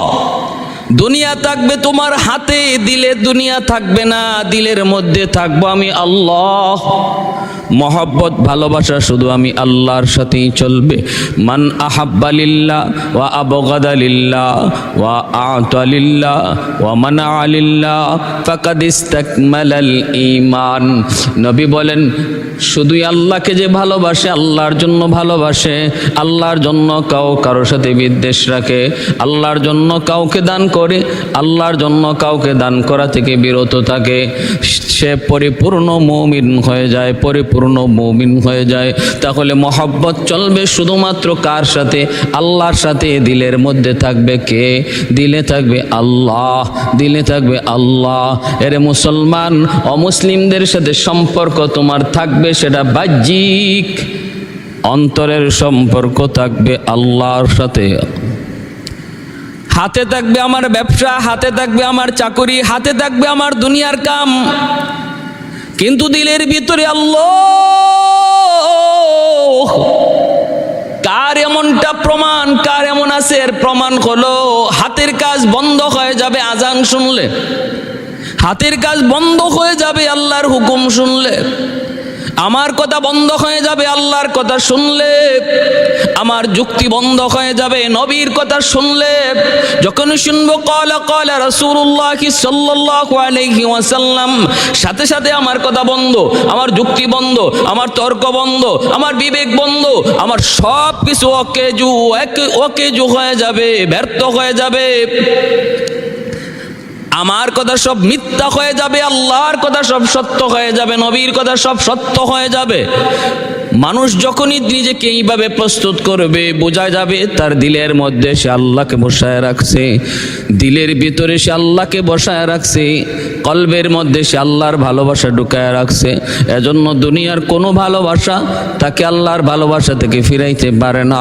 যে মানুষটা সন্তান বিবি বাচ্চার ভালোবাসায় পইরা আল্লাহকে ভুলে না, আল্লাহর ভালোবাসা সবার আগে। ইব্রাহিম পয়গম্বর প্রমাণ দিয়েছেন, এই কথারই পরীক্ষা দিয়েছেন। আল্লাহ জানতে চাইছেন, ইব্রাহিম শেষ বয়সে সন্তান পেয়েছো ইসমাইল, এইবার আমি আল্লাহ দেখতে চাই সন্তানের মহব্বত বেশি না আমি আল্লাহর মহব্বত বেশি। ইব্রাহিম পরীক্ষা দিলেন, আল্লাহর জন্য সন্তান কোরবানি দিতে রাজি হয়ে গেলেন। ভাইরা বন্ধুরা, এজন্য বলি জুলেখার যে কাজটা, জুলেখার যে আমলটা, জুলেখার যে বৈশিষ্ট্যটা, জুলেখার যে আচরণটা ওই জায়গায় প্রকাশ পেয়েছে। একজন মুমিনের আখলাকও এমন হবে, মহব্বত থাকবে শুধুমাত্র আল্লাহর জন্য, ভালোবাসা অন্তরে থাকবে শুধুমাত্র আল্লাহ এবং তার নবীর জন্য। অন্তরে ভালোবাসা থাকবে আল্লাহ আর তার হাবিবের জন্য, আর দুনিয়ার ভিতরে থাকবে আমার দুনিয়ার, হাতে থাকবে দুনিয়ার কাম। হাতের কাম তখন বন্ধ হয়ে যাবে যখন আল্লাহর ভালোবাসা সামনে আসবে। ভাইরা বন্ধুরা, এদিকে আল্লাহর পয়গম্বর ইউসুফ আলাইহিস সালাম কেনানের কুয়ার মধ্যে জিব্রাইল আলাইহিস সালামের সাথে গল্প করেন। 3 দিন পর্যন্ত তিনি ওই কুয়ার ভিতরে ছিলেন। এর ভিতরে একটা বাণিজ্যিক কাফেলা আসলো, মিশরের বাণিজ্যিক কাফেলা আসলো। তারা পানির জন্য এই কুয়ার কাছে যাইয়া বালতি ফালাইলো পানি পান করার জন্য। এই বালতি যখন টান দেয়, আল্লাহ পাক বালতিটা নিচে ফালানো মাত্রই জিব্রাইলকে বলতেছেন, জিব্রাইল আর দেরি করো না, আমার ইউসুফকে বালতির ভিতরে বসায় দাও। ইউসুফ আলাইহিস সালামকে বালতির মধ্যে জিব্রাইল আলাইহিস সালাম বসায় দিলেন। আর মানুষটা যখন বালতির রশি ধরে টান দেয়, এত ভারী লাগে কেন, এত ভারী লাগে কেন? পানি তো এত ভারী হওয়ার কথা না। উপরে উঠায় দেখে পানি তো না, বালতির মধ্যে একজন সুন্দর সুঠাম একটা পূর্ণ বালক, যার চেহারা চাঁদের চেয়েও বেশি সুন্দর। অবাক হয়ে ডাক দিল সাথীদেরকে, বন্ধুরা কই তোরা, আয় আয়, দেখ কত সুন্দর চেহারার এক বালক। মহা খুশি হয়ে গেল তারা। মিশরের বাজারে উঠাইলো, গোলাম বানায় বিক্রি করবে। মিশরের বাজারে উঠাইলো, গোলাম বানায় বিক্রি করবে। ভাইরা বন্ধুরা, প্রচুর টাকা মূল্য চায়। এইদিকে জুলাইখা প্রতিদিন বিকাল বেলা মিশরের আশপাশ সখীকে নিয়ে আসে ঘুরে, স্বপ্নে দেখা সেই রাজকুমারকে দেখার জন্য, স্বপ্নে দেখা সেই চেহারা দেখার জন্য। জুলাইখা বান্ধবীকে নিয়ে মিশরের এই দিক সেদিক ঘোরাফেরা করে। সে তো আর পায় না, সাক্ষাৎ তো আর পায় না। হঠাৎ করে দেখে একদিন মালি বাজারের মধ্যে ঢোল পিটাইতেছে। কিরে মালি, কি হয়েছে? কয়, মিশরের গোলাম বাজারে সুন্দর, চাঁদের চেয়েও সুন্দর চেহারার একটা গোলাম উঠছে, বিক্রি করবে, কিন্তু প্রচুর দাম চায়। গোলামটা মিশরি নয়, সে বহু দূরের ফিলিস্তিন কেনান থেকে এসেছে। দাম, অনেক দাম, কেউ কিনতে সাহস করে না। আপনি তো প্রধানমন্ত্রীর স্ত্রী, মনে হয় আপনি পারবেন। জুলাইখা বান্ধবীরে বলতেছে, বান্ধবী চল একটু যায় দেখি, গোলামের চেহারা আবার চাঁদের চেয়েও বেশি সুন্দর হয় কেমনে, একটু যায় দেখি। জুলাইখা ভাবতেও পারি না, স্বপ্নে দেখা তার রাজকুমারীর চেহারাটা আর ওই গোলামের চেহারাটা এক হয়ে যাবে, সে কোনোদিন কল্পনাও করতে পারে না, ভাবতেই পারে না। যা দেখে মিশরের গোলাম বাজারে প্রচুর মানুষের ভিড়, যে যত দামি চায়। ওই বাণিজ্যিক কাফেলা কোনো ক্রমেই দিতে রাজি না। অনেকে অনেক স্বর্ণ মুদ্রাও দেওয়ার জন্য প্রস্তুত, কিন্তু মালিকরা রাজি হয় না। অসম্ভব, আরো লাগবে, আরো লাগবে। ভাইয়েরা বন্ধুরা, মানুষজনের ভিড় ঠেইলা জুলাইখা একটু ভিতরে ঢোকার চেষ্টা করলো গোলামের চেহারা দেখার জন্য। গোলামের চেহারা দেখার জন্য জুলাইখা ভিতরে ঢুকলো। যেই মাত্র চেহারাটা নজরে পড়লো, আল্লাহু আকবার, সাথে সাথে জুলাইখা বেহুশ হয়ে গেল, বেহুশ হয়ে গেল। স্বপ্নের কথা মনে পড়ে গেল, স্বপ্নে দেখা ওই রাজকুমারীর চেহারা চোখের সামনে ভেসে উঠল। এই তো সেই চেহারা, যেই চেহারা আমি স্বপ্নে দেখেছি, যাকে পাওয়ার জন্য আমি অন্যকে বিয়ে করে রাজদরবারে অপেক্ষা করতেছি। এই তো সেই চেহারা, এই তো সেই আমার রাজকুমার, মনের রাজকুমার। পেয়ে গেছি কথা ভেবে জুলাইখা অজ্ঞান হয়ে গেল, সখী ধরল। একটু পরে হুঁশ ফিরলে জুলাইখা বলতেছে, কত টাকা চাও তোমরা বলো। একদিকে গোলাম রাখো, আরেক দিকে স্বর্ণ মুদ্রা রাখো। এক পাল্লায় গোলাম রাখো, আরেক পাল্লায় হীরা মণি মুক্ত জৌহর রাখো। নিয়ে যাও, তবু গোলাম আমাকে দাও, আমাকে দাও। জুলাইখা ইউসুফ আলাইহিস সালামের সৌন্দর্য দেখে বেহুশ হয়ে পড়েছিল। আল্লাহর নবী, রহমতের নবী বলেন, জান্নাতীরাও আল্লাহকে দেখার পর এইভাবে বেহুশ হয়ে পড়ে থাকবে, কত হাজার কোটি বছর এর হিসাব থাকবে না। একটা মানুষের চেহারার সৌন্দর্য দেখে যদি একজন মানুষ বেহুশ হয়ে যেতে পারে, যিনি খালিক, ওই মানুষের খালিক আর মালিক, ওই মালিকের চেহারা দেখলে পরে মানুষ কি পরিমাণ বেহুশ হয়ে থাকবে, এর থেকে প্রমাণ পাওয়া যায়, বোঝা যায়। আল্লাহ পাক রব্বুল আলামিন, আল্লাহ পাক রব্বুল আলামিন জান্নাতি মানুষদেরকে বলবেন, রে জান্নাতীরা, জান্নাতে আইসো। হাল ওয়াজাদতুম মা ওয়া'আদতুকুম, আমি আল্লাহ তোমাদের সাথে যা ওয়াদা করেছিলাম তোমরা কি তা পেয়েছো? জান্নাতে তোমরা কি তা পেয়েছো? জান্নাতীরা বলবে, মালিক পেয়ে গেছি, সব পাইছি, তুমি যা বলেছো সব পাইছি, বরং এর চেয়ে বেশি পাইছি। আল্লাহ পাক বলবেন, আরো কিছু বাকি আছে কিনা?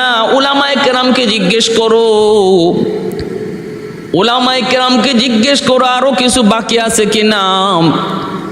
উলামায়ে কেরামকে সাধারণ মানুষরা যখন জিজ্ঞেস করবে উলামায়ে কেরাম জবাব জানায় দিবে। ভাইরা বন্ধুরা, উলামায়ে কেরাম বলে দিবে, ও মালিক, আমরা তো তোমার সব পাইছি কিন্তু মনে শান্তি মিলে নাই, আরো কিছু পাওয়ার বাকি রয়ে গেছে মালিক। আমরা তো নামাজ পড়েছি শুধু জান্নাত পাওয়ার জন্য নয়, রোজা রেখেছি শুধু জান্নাত পাওয়ার জন্য নয়, আল্লাহ সেজদা দিয়েছি তোমার কুদরতি কদমে না দেখা। এরপর ওই সেজদায় যত মজা, আজকে তোমাকে জান্নাতে আসলাম, তোমাকে পাইলাম মালিক, যদি তোমাকে না দেখলাম, তোমার দিদার যদি না পাইলাম, তাহলে জান্নাত পাইয়া হবে কি?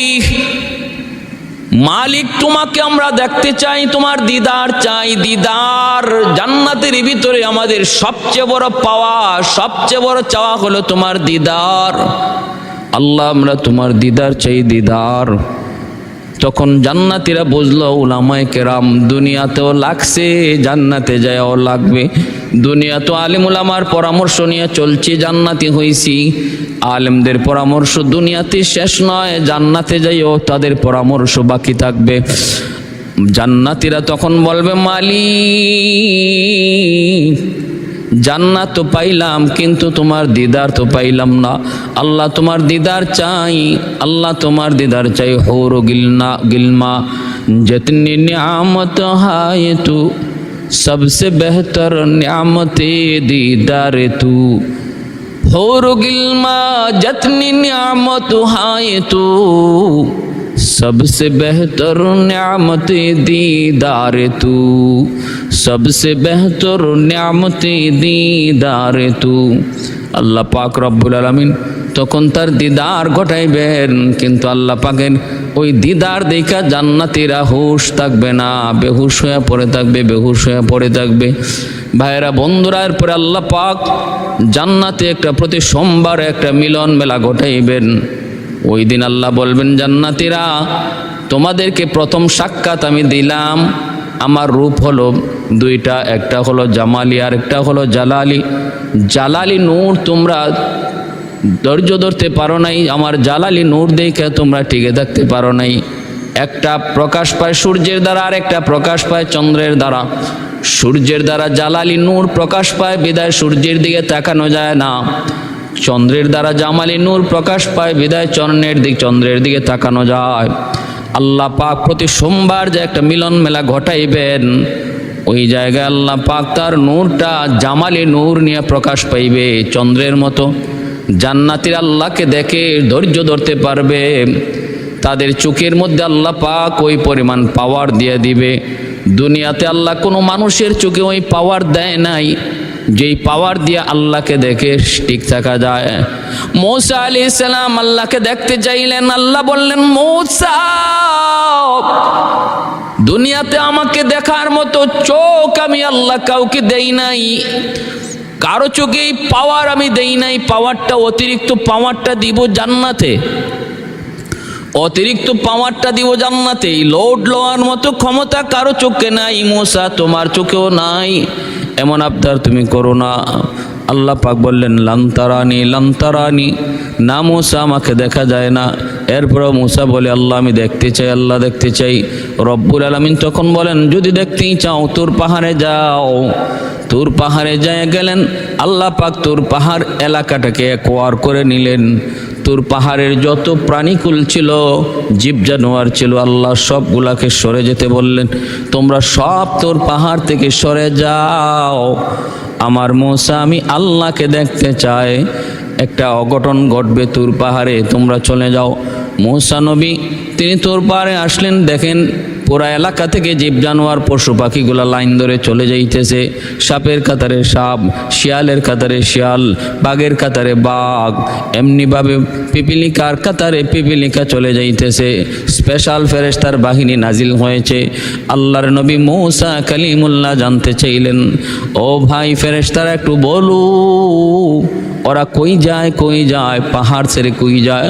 ফেরেশতারা কয়, নবী গো, কাম তো ঘটাইছেন আপনি, এখন আপনি কোনো খবর জানেন না, কোনো খবর জানেন না বলে কি হয়েছে? কয় বারবার আল্লাহ বলল দেখা যায় না, দেখা যায় না। এরপরও দেখতে যান, এখন তো ঘটনা ঘটছে, বড় সমস্যা। এরা কেউ এখানে থাকতে পারবে না, কিছুক্ষণের ভিতরে তুর পাহাড় জলে ছাই হয়ে যাবে। আল্লাহ পাক ওদেরকে এলাকা ছেড়ে চলে যেতে বলেছেন। মূসা কালিমুল্লাহ কয় ভাই যদি এমনই হয় তাহলে আমার ভুল হয়েছে, আমি আমার প্রস্তাব উড্ড করলাম। ফেরেশতারা কয় আর কিছু করার নাই, যা হওয়ার হয়ে গেছে, সিদ্ধান্ত ফাইনাল। এবার শুধু আপনি অপেক্ষা করেন, অপেক্ষা করেন, আল্লাহ পাকের সিদ্ধান্ত ফাইনাল হয়ে গেছে, আর উড্ড করার কোনো সুযোগ নাই, প্রস্তাব প্রত্যাখ্যান করার কোনো সুযোগ নাই। মূসা আলাইহিস সালাম তিনি দাঁড়িয়ে রইলেন, আল্লাহ পাকের নূর প্রকাশ পাইল, জালালি নূর প্রকাশ পাইল। 70,000 নূরের পর্দা থেকে একটা পর্দা শুধুমাত্র আল্লাহ সরাইলেন, পুরা তুর পাহাড়টা জলে ছাই ছাই হয়ে গেল, আগুন লেগে গেল তুর পাহাড়ে। আল্লাহ আগুনকে বললেন, রে আগুন সব জ্বালাবি, কিন্তু আমার মূসাকে জ্বালাবি না। मैं तालिब मौला हूँ मेरे इश्क़ निराला, मैं तालिब मौला हूँ मेरे इश्क़ निराला, है जुमला जहाँ जिनके तजल्ली से उजाला, है जुमला जहाँ जिनके तजल्ली से उजाला, मादरुद जहाँ गैर खुदा यार नदारम, जुज़ याद खुदा ही चिदिगुर कारों नदारम, जुज़ याद खुदा ही चिदिगुर कारों नदारम, उल्फत में बराबर के औफा हो के जोफा हो, हर चीज़ में लज्जत है गुर दिल में मज़ा हो, हर चीज़ में लज्जत है गुर दिल में मज़ा हो, एक चश्मे ज़दन गाफिल ज़ा शाह नबाशी, शायद की निगाहे को नदागाह नबाशी। भाईरा बंधुरा जुलेखा बेहुश হয়ে পড়ে গেল। এ ভাই, এক পাল্লা ইউসুফ আলাইহিস সালামকে রাখলো, আর এক পাল্লায় হীরামণি মুক্তা জৌহর দিয়ে ইউসুফ আলাইহিস সালামকে নিয়ে গেল বাসভবনে। ইউসুফ আলাইহিস সালাম থাকেন, বড় হইতেছেন, আদর যত্ন, মহা সুখে আছেন ইউসুফ আলাইহিস সালাম। এইদিকে ভাইয়েরা কুয়ার মধ্যে ফালাইয়া ইয়াকুব আলাইহিস সালামকে যা বলতেছে, আব্বা আমাদের ভাই ইউসুফকে বাঘে খেয়ে ফেলেছে, বাঘে খেয়ে ফেলেছে। তাও এই কথা বলতেছে কান্না করে করে, কান্না করে করে। আল্লাহ পাক রব্বুল আলামিন বলতেছেন ওরা কান্না করে করে এই কথা বলতেছে, বাবার কাছে যাইয়া বলুন তো এই কান্নাটা আসলি কান্না না নকল কান্না? এই কান্নাটা আসলি কান্না না অভিনয়? মায়া কান্না, অভিনয়। তাহলে বোঝা গেল চোখ দিয়া পানি আসে, এটা কখনো অভিনয়ের দ্বারাও চোখ দিয়া পানি আসা সম্ভব? সম্ভব। সিনেমার নায়ক নায়িকারা অভিনয় করে, বাস্তবে চোখ দিয়া পানি আসে, কিন্তু এই পানিটা বলুন তো অরিজিনাল নয়, এটাও নকল। ভাইয়েরা বন্ধুরা, জন্য মনে রাখবেন, খেয়াল রাখবেন, আসল আর নকল বুঝার জন্য উলামায়ে কেরামের কাছে যাওয়া লাগবে। তারা মানদণ্ড। আপনি শুধু চোখের পানি দেখেই যদি মনে করেন খাঁটি আল্লাহর ওয়ালি, এটা ভুল হবে। কারণ অভিনয় কইরেও চোখ দিয়া পানি আনা যায়, এর প্রমাণ সূরা ইউসুফের মধ্যে আল্লাহ দেখাইছেন। ভাইয়েরা, অভিনয় করে মায়া কান্না করে চোখ দিয়া পানি জড়াইয়া ইয়াকুব আলাইহিস সালামের কাছে যায় বলতেছে আমাদের ভাই ইউসুফকে বাঘে খেয়ে ফেলেছে। কই যে দেখেন জামা, রক্তমাখা জামা। ইয়াকুব আলাইহিস সালাম রক্তমাখা জামা দেখে তিনি বলতেছেন বাঘটা তো বড় শিক্ষিত বাঘ, আমার ইউসুফকে খাইল কিন্তু জামা ছিঁড়ল না। নবীর বুঝতে কোনো বাকি রইছে? বাঘে খাবে আর জামা ছিঁড়বে না, হতেই পারে না।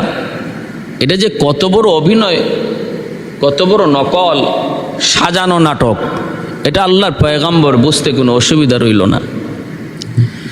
ফাসবরুন জামিল ওয়াল্লাহু মুস্তাআন আলা মা তাসিফুন। তিনি আল্লাহর কাছে সবর করলেন, আল্লাহ তোমার কাছে আমি ধৈর্য ধরলাম।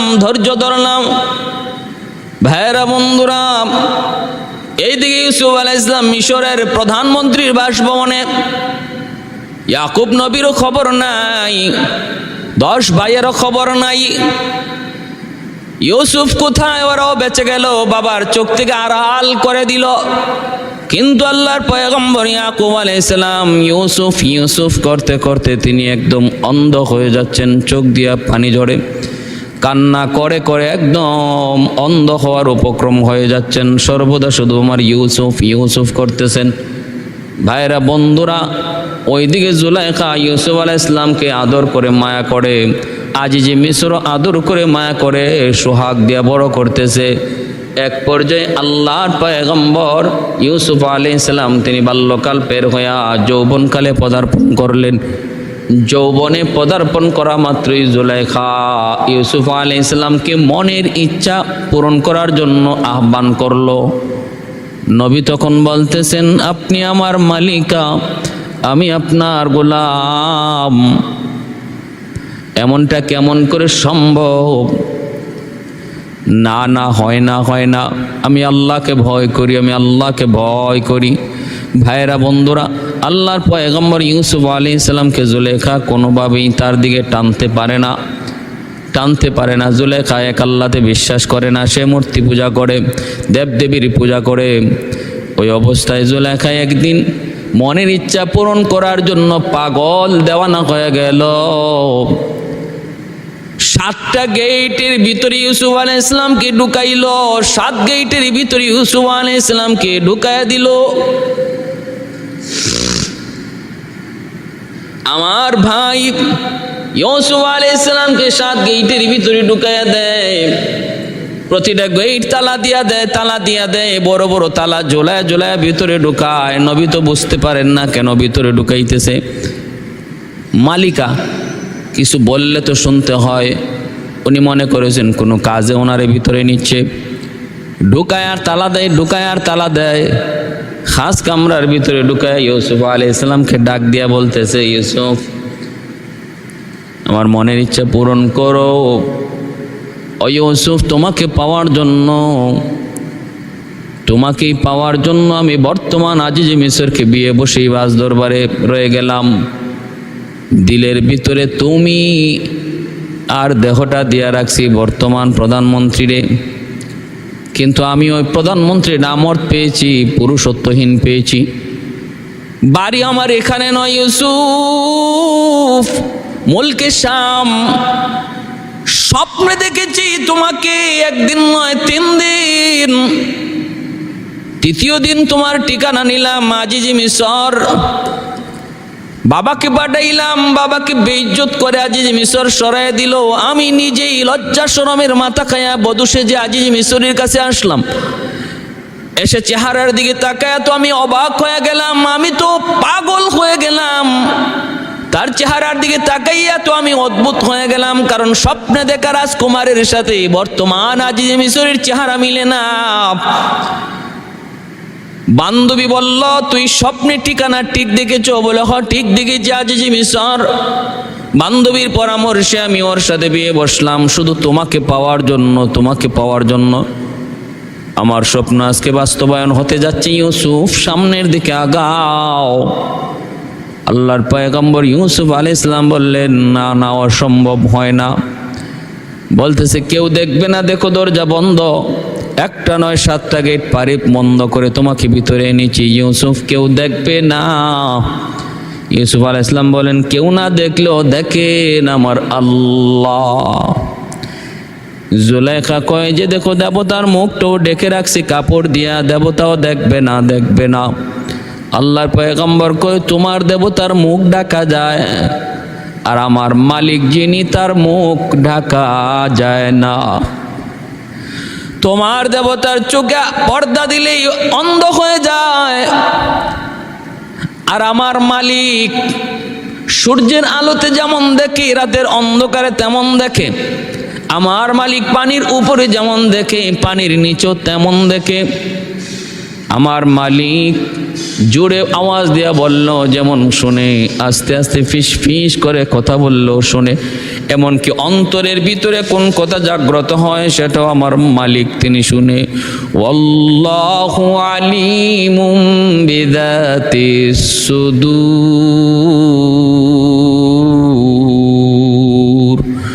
আমার মালিক তিনি অন্তরের খবরও জানে। জুলেখা কই, ইউসুফ এত কথা বইল না, সামনের দিকে আগাও। যখন একদম নাসুর বান্দা হয়ে গেল ইউসুফ আলাইহিস সালাম, তিনি তাকায় দেখতেছেন বাবা ইয়াকুব আলাইহিস সালাম আঙ্গুল উঠে ইশারা করে সাবধান করতেছেন। আল্লাহর পয়গম্বর এই দৃশ্য দেখলেন, বাবা সাবধান করতেছেন, দৌড় দিলেন বাঁচার জন্য। নিজের যদ্দুর শক্তি ছিল, যদ্দুর সুযোগ ছিল, তিনি অদ্দুর কাজে লাগাইলেন। গেইটের পাশ পর্যন্ত গেলেন, তিনি জানেন গেইটে তালা দেওয়া আছে, তালা পার হওয়া যাবে না, কিন্তু তালা পর্যন্ত যাওয়া সম্ভব, বাকিটা করবেন আল্লাহ। ইউসুফ আলাইহিস সালাম দৌড় দিয়ে তিনি তালা পর্যন্ত গেলেন, আল্লাহ পাকের কুদরতে অটোমেটিক তালা খুলে গেল। আবার দৌড় দিয়া দ্বিতীয় গেটের পাশে গেলেন, সেই গেটটাও আল্লাহর কুদরতে খুলে গেল। জুলেখাও পিছনে পিছনে দৌড়ায়, ইউসুফ আলাইহিস সালাম সামনে সামনে দৌড়ায়। একটা একটা করে গেট খুলে আল্লাহর পয়গম্বর তিনি একটা একটা করে গেট পার হন, সপ্ত গেট পাড়ি দিয়ে দিলেন। জুলেখাও পিছনে পিছনে দৌড়ায়। আল্লাহ পাক রব্বুল আলামিন কয়, ওয়াল্লাযীনা জাহাদু ফীনা লানাহদিয়ান্নাহুম সুবুলানা ওয়া ইন্নাল্লাহা লামাআল মুহসিনিন।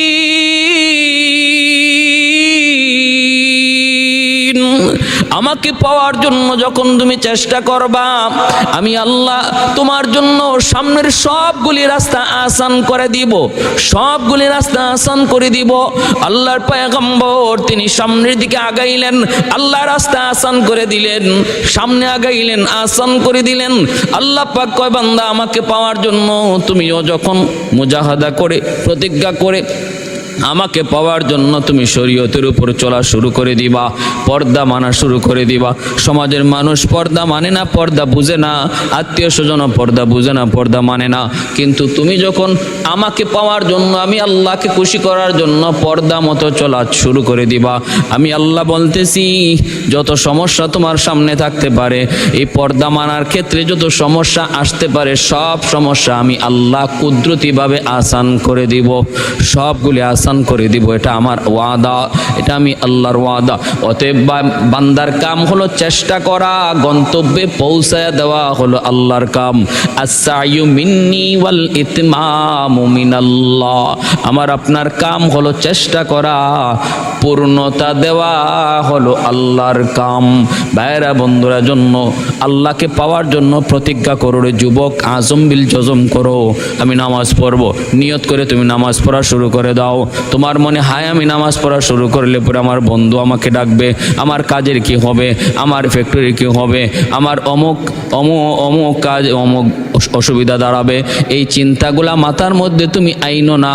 তুমি নিয়ত করে আল্লাহর পথে চলা শুরু করে দাও, দেখবা তোমার যত সমস্যা ভাবতেছো সামনে আসবে, সবগুলি সমস্যা আল্লাহ আসান করে দিবে।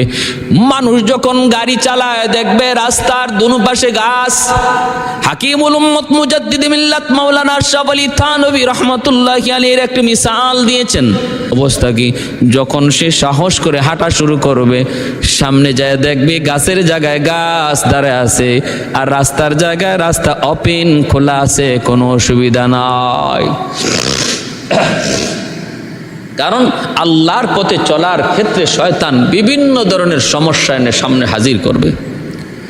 আল্লাহকে পাওয়ার জন্য, আল্লাহর বিধিবিধান মতো চলার জন্য নিয়ত করা মাত্রই দেখবেন শয়তান অনেক সমস্যা আপনার সামনে পেশ করবে, যে তুই এইভাবে চলতে গেলে কেমনে পারবে, এই হবে, ওই হবে, এই সমস্যা বাড়বে, কত জটিল জটিল সমস্যা সামনে এনে হাজির করবে শয়তান। কিন্তু আপনি যদি তখন প্রতিজ্ঞাবদ্ধ হন যে না, সমস্যা আসবে কি আসবে না সেটা পরে দেখব, আগে আমি হাঁটা শুরু করি, আগে আমি চলা শুরু করি, দেখবেন সামনের কোনো সমস্যাই থাকবে না, আল্লাহ আসান করে দিবেন।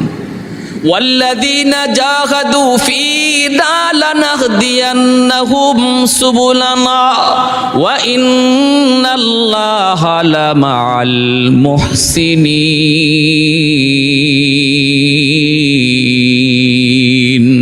কত সুন্দর ভাষা আল্লাহ বলেছেন। মায়েরা বন্ধুরা, জন্য বলতেছিলাম ইউসুফ আলাইহিস সালাম তিনিও তার সাধ্যমতো চেষ্টা করলেন। 7টা গেটের পাশেই তিনি আসলেন, অটোমেটিক গেটটা খুলে দিলেন কে? আল্লাহ। আল্লাহ পাক রব্বুল আলামিন খুলে দিলেন।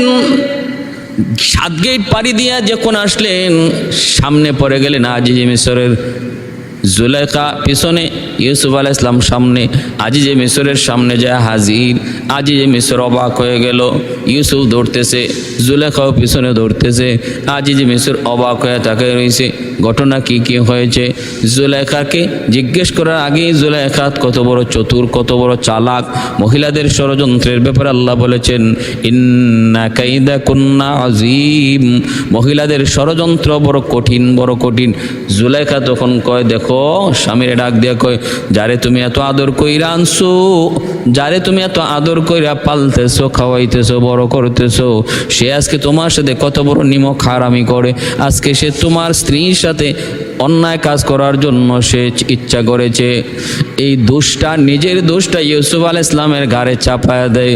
আল্লাহর পয়গম্বর ইউসুফ আলাইহিস সালাম বলেন, না না, আমি অন্যায় করতে চাই নাই, দোষ করতে চাই নাই, বরং উনি অন্যায় করতে চেয়েছে, আমি সুযোগ দেই নাই।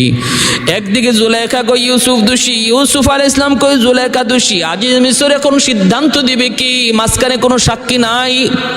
কার কথা সত্য মনে করবে আর কার কথা মিথ্যা মনে করবে? আল্লাহ পাক পবিত্র কোরআনের সূরা ইউসুফের মধ্যে আল্লাহ পাক বলেন, পরিবারের ভিতর থেকে একজনকে আল্লাহ পাক তার সাক্ষী হিসাবে দাঁড় করায় দিলেন। কে সেই সাক্ষী? কয় সাক্ষী ছিল একটা দুধের বাচ্চা, মায়ের কোলের একটা দুধের বাচ্চা পরিবারের ওই জায়গায়। এই দুধের বাচ্চার জবান খুলে গেল আল্লাহর হুকুমে। দুধের বাচ্চাটা আওয়াজ দিয়া কয়, ও প্রধানমন্ত্রী আজিজে মিসর, আমি সাক্ষী, আমি সাক্ষী, সমাধান দিব আমি।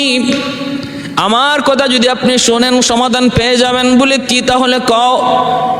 অবাক করার বিষয়, একটা দুধের বাচ্চা কথা বলতেছে। কোনোদিন সে কারো পক্ষ নেওয়ার কথা না, কারো পক্ষ নিবেও না, কারণ দুধের বাচ্চা কথা বলতেছে আল্লাহর কুদরতে। অতএব তার কথা অবিশ্বাস করার কোনো সুযোগ নাই।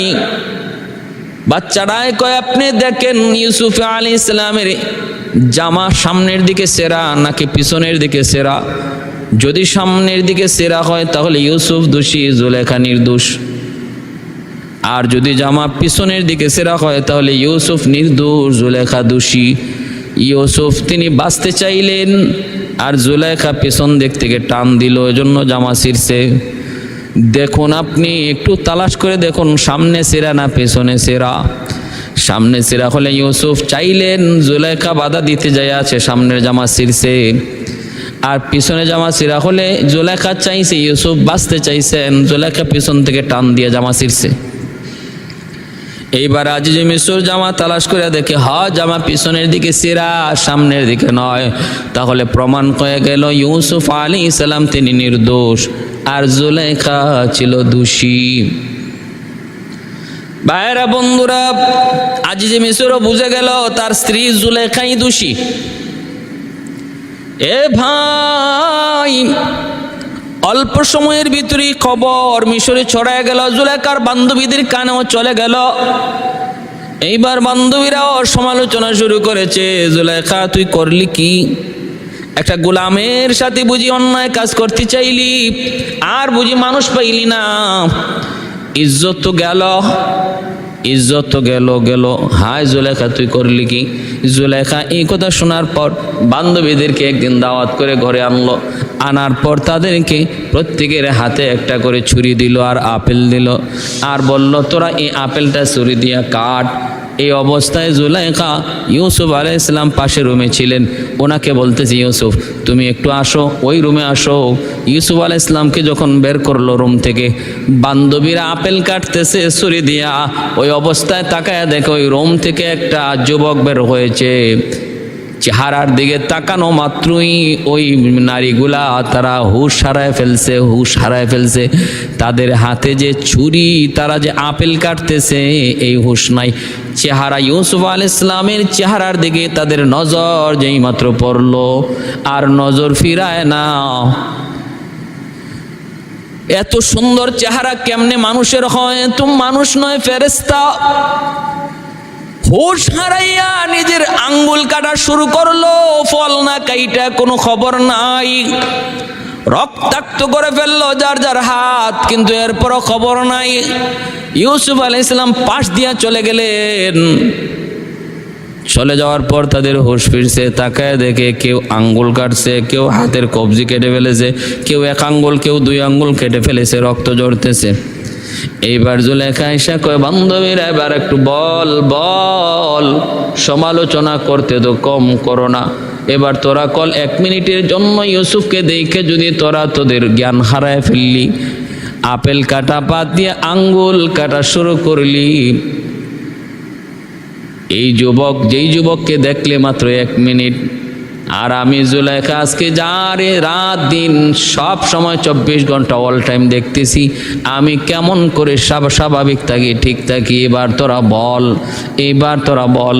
এখন বান্ধবীরা দেখা যায় কয়, জুলেখা ঠিক, আমরাই ভুল করেছি। এমন সুন্দর, চাঁদের চেয়েও সুন্দর এমন একজন পুরুষ কাছে থাকলে কারো হুঁশ থাকার কথা না জুলেখা। এখন দেখা যায় বান্ধবীরা জুলেখার পক্ষ লিয়া ইউসুফ আলাইহিস সালামকে যায় কয়, ইউসুফ জুলেখার মনের আশাটা পূরণ করো। আবার দেখা যায় কেউ নিজের থেকেও এরকম প্রস্তাব দিয়া ভয়, নিজের থেকেও প্রেমের প্রস্তাব দেয়, আবার জুলেখার তরফ থেকেও প্রেমের প্রস্তাব দেয়। আল্লাহর পয়গম্বর ইউসুফ আলাইহিস সালাম তখন আল্লাহর কাছে আবদার করে, মালিক, এত বড় ফিতনা থেকে বাঁচার জন্য তুমি আমাকে যদি জেলে দিতে চাও, আল্লাহ, আমি জেল পছন্দ করি, জেলখানা পছন্দ করি, তবু আমাকে এই ফিতনা থেকে তুমি বাঁচাও, এই ফিতনা থেকে বাঁচাও। আল্লাহ পাক ইউসুফ আলাইহিস সালামের এই দোয়াকে আল্লাহ কবুল করে নিলেন। জেলখানায় ওনার ঠিকানা হয়ে গেল। আজিজে মিসর ওনাকে জেলে আবদ্ধ করে দিল। আল্লাহর নবী, আমার আপনার নবী, রহমতের নবী বলেন, ইউসুফ আলাইহিস সালামের ওই দিনের দোয়াটা ঠিক হয় নাই। উনি যে বলেছে, মালিক, এই বিপদ থেকে আমি জেলখানাকে পছন্দ করি, এই রকম দোয়া আল্লাহর কাছে করতে নাই। এক বিপদ থেকে বাঁচার জন্য আরেক বিপদ আল্লাহর কাছে চাইতে নাই, বরং আল্লাহর কাছে চাইতে হয়, আল্লাহ, রব্বানা আতিনা ফিদ দুনিয়া হাসানা ওয়া ফিল আখিরাতি হাসানা ওয়া কিনা আযাবান নার। রুকনে ইয়ামানি থেকে হজরে আসওয়াদ, রুকনে ইয়ামানি থেকে আল্লাহর ঘর বাইতুল্লাহ খানে কাবা, রুকনে ইয়ামানি ওই কোনা আর হজরে আসওয়াদের কোনা, এই 2 কোনার মাঝখানে যখন হাজিরা তওয়াফ করে, তখন আল্লাহর নবী দোয়াটা পড়তেন। এই দোয়াটা নির্দিষ্ট দোয়া, আল্লাহ, দুনিয়াতেও তুমি আমারে শান্তি দাও, আখিরাতেও তুমি আমারে শান্তি দাও। এই দোয়া নবী করেছেন এবং এই দোয়াটা তোয়াফের মধ্যে নবী নির্দিষ্ট করে পড়ছেন। ভাইরা, বন্ধুরা, জন্য নবী শিখিয়ে গেছেন, উম্মত, আল্লাহর কাছে কখনো বিপদ একটা থেকে বাঁচার জন্য আরেকটা চাইতে নাই, বরং সর্বদা আল্লাহর কাছে দোয়া করো, মালিক, আমাকে বিপদ থেকে উদ্ধার করো, আল্লাহ, তুমি আমাকে আসানি জিন্দেগি দান করো। এই পরীক্ষা থেকে বাঁচাই আরেক পরীক্ষায় ফালাও, এমনটা না। আল্লাহ, আমি কোনো পরীক্ষাই দেওয়ার ক্ষমতা রাখি না, আমি অসহায়। আল্লাহ, তুমি আমারে কোনো পরীক্ষায় ফালাও না। এইভাবে আল্লাহর কাছে দোয়া করলে আল্লাহ পাক রব্বুল আলামিন খুশি হয়। ভাইরা, বন্ধুরা, ইউসুফ আলাইহিস সালাম দোয়া করছেন, জেলখানা তার পছন্দ, আল্লাহ জেলে নিয়ে নিলেন। দীর্ঘ 7 বছর জেলে থাকলেন। ভাইরা, বন্ধুরা, অনেক লম্বা ইতিহাস। এইদিকে জুলেখার স্বামী মারা গেল, জুলেখার স্বামী আজিজে মিসর মারা গেল। জুলেখা ইউসুফ করতে করতে পাগল হয়ে গেল।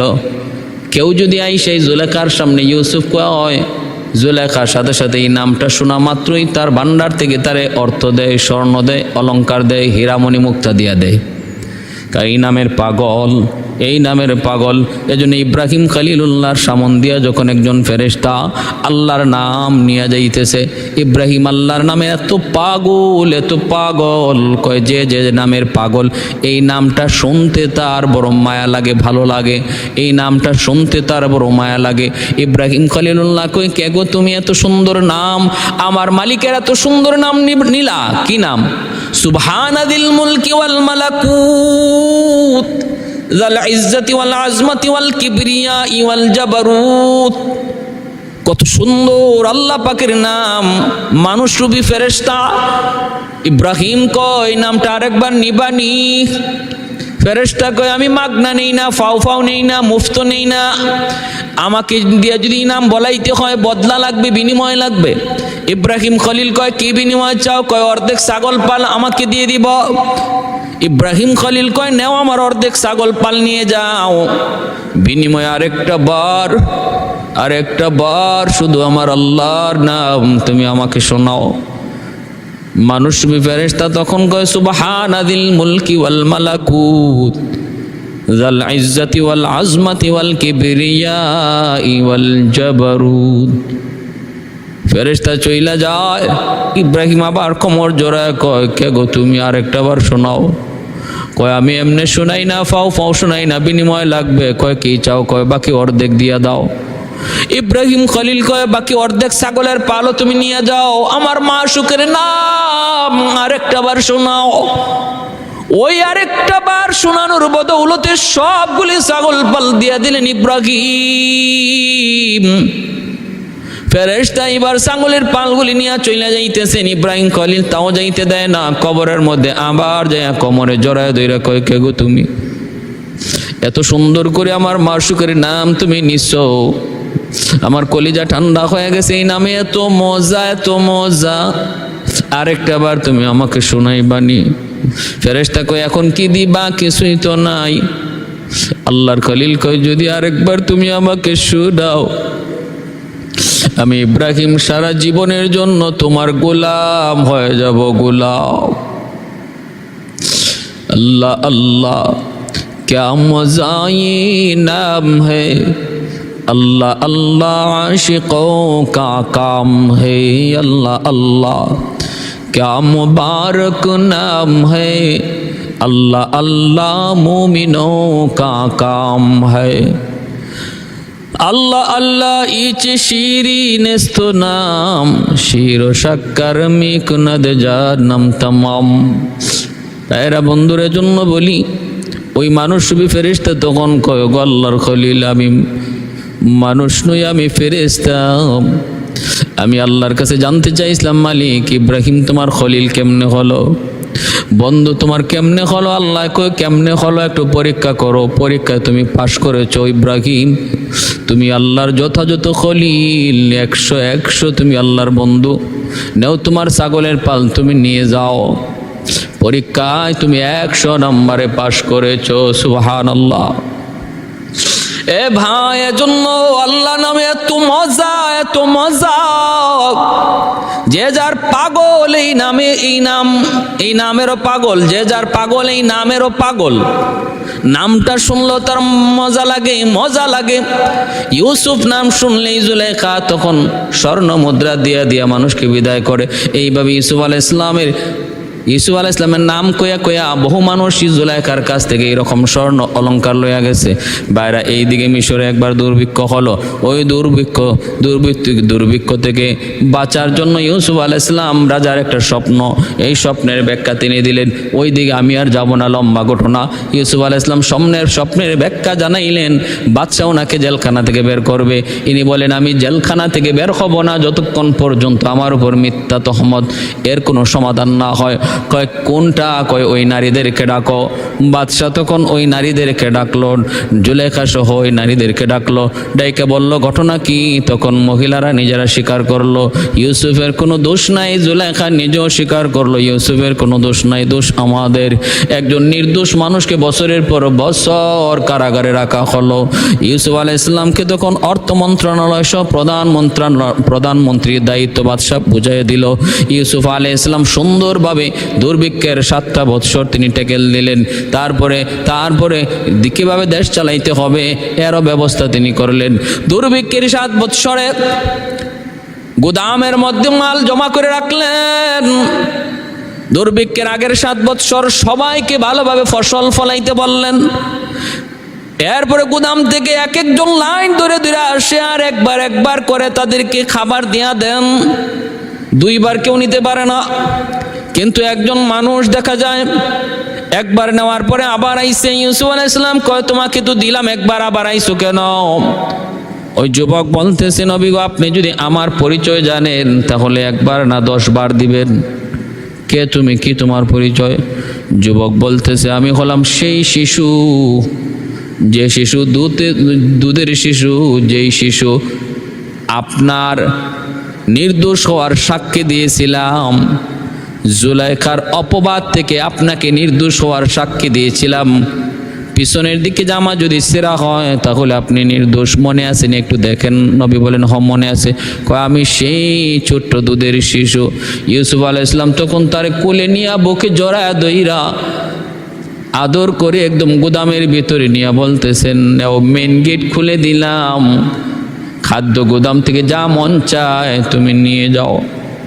আল্লাহ পাক রব্বুল আলামিন কয়, বন্ধু, ইউসুফ আলাইহিস সালামের পক্ষে একবার সাক্ষী দেওয়ার কারণে যদি খাদ্য গুদাম সে খুলে দিল, আমার যে বান্দারা দৈনিক 5 বার আমি আল্লাহর পক্ষে সাক্ষী দেবে, 5 ওয়াক্ত নামাজ পড়া আমি আল্লাহ যে রব, এই কোদার সাক্ষী দিও, জান্নাতের গোদাম তার জন্য ওপেন করে দিব, ওপেন করে দিব। ভাইরা বন্ধুরা, জন্য ইউসুফ আলাইহিস সালাম চতুর্দিকে ওনার সুনাম বয়ে চলল। শুধু মিশর নয়, মিশরের দূর ওই কানান, ইয়াকুব আলাইহিস সালামের এরিয়া পর্যন্ত ওনার সুনাম সুখ্যাতি ছড়িয়ে পড়ল। এইদিকে জুলাইখা এবার ইউসুফ আলাইহিস সালামের নামে দান করতে করতে একদম নিঃস্ব গরিব হয়ে গেছে। এখন একটা ঝুলি নিয়া রাস্তার কিনারায় বৈশা শুধু ইউসুফ ইউসুফ ইউসুফ জপে। আল্লাহর নবী ইউসুফ আলাইহিস সালাম তিনি একদিন এই রাস্তা দিয়ে যাইতেছেন, হঠাৎ করে তিনি আওয়াজ আসলো, একটা বুড়ি মহিলা, সে চোখে দেখে না। ইউসুফ ইউসুফ করে করে জুলেখা একদম অন্ধ হয়ে গেল, চোখে দেখে না। ইউসুফ আলাইহিস সালাম তারে ভিতরে নিয়ে ঢুকাইলেন। ভিতরে ঢুকায় বলতেছেন, তুমি আমার নাম এইভাবে জপতেছো, কে তুমি, কি তোমার পরিচয়? তখন বলতেছে, আমাকে আপনি বুঝি চিনেন না? আমি হলাম সেই জুলাইখা, আজিজ মিসরের স্ত্রী। ইউসুফ আলাইহিস সালাম তখন চিনলেন তার রূপ যৌবন সব কিছু একদম বিনাশ হয়ে গেছে। আল্লাহর নবী ইউসুফ আলাইহিস সালাম তখন জানতে চাইলেন, তুমি কি চাও আমার কাছে বলো? জুলেখা কয়, আমি একটা জিনিসই চাই, আমার রূপ যৌবন যেন আল্লাহ ফিরিয়ে দেয়।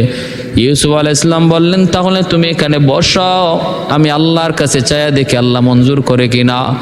একটা কাপড় দিয়া চেহারাটা ঢাইকা দিলেন। ইউসুফ আলাইহিস সালাম আল্লাহর কুদরতি কদমে সাজদায় পড়ে তিনি কাঁদতে শুরু করলেন, মালিক, সব তুমি পারো আল্লাহ, তুমি সব পারো। বৃদ্ধকে জোয়ান বানাইতে পারো, জোয়ানকে বৃদ্ধ বানাইতে পারো, কালোকে সাদা বানাইতে পারো, সাদারে কালো বানাইতে পারো। এমন ভাবে চোখের পানি জরে জরে আল্লাহর কাছে কাঁদতে লাগলেন। আল্লাহ পাক রব্বুল আলামিন ডাক কবুল করে নিলেন। আল্লাহ কুদরত সব সময় দেখায় না, মাঝে মাঝে আল্লাহ কুদরত দেখায়। রব্বুল আলামিন জুলাইখাকে একদম 16 বছরের একজন যুবতী বানায়া তার রূপ যৌবন সব আল্লাহ ফিরায় দিলেন, সব কিছু আল্লাহ ফিরায় দিলেন। ভাইরা বন্ধুরা, এরপরে জুলাইখার সাথে ইউসুফ আলাইহিস সালামের বিবাহ হলো। বিবাহ হওয়ার পর জুলাইখা ঈমান আনলো। ঈমান আনার পরে জুলাইখা ইউসুফ আলাইহিস সালামের মহব্বতের কথা বইলা, ঈমান আনার কারণে আল্লাহর পরিচয় পাইয়া আল্লাহর মহব্বতে পাগল হয়ে গেল। তাফসীরে কিতাবে লিখেন, জুলাইখা যেদিন কালেমা পড়ে মুসলমান হয়েছে ওই দিন থেকেই মহব্বত আল্লাহর সাথে তার বেড়ে গেছে, ইউসুফ আলাইহিস সালামের সাথে মহব্বত কম হয়ে গেছে। নবী জানতে চাইলেন, জুলাইখা, এখন আমি তোমার জন্য পাগল আর তুমি দেখা যায় আল্লাহর জন্য পাগল। আগে যেমন আমার জন্য পাগল ছিল এমন না, কারণ কি? জুলেখা কয়, এতদিন পর্যন্ত আসল মালিককে আমি চিনি নাই, আজ আমি আমার আসল মালিকের পরিচয় পেয়ে গেছি।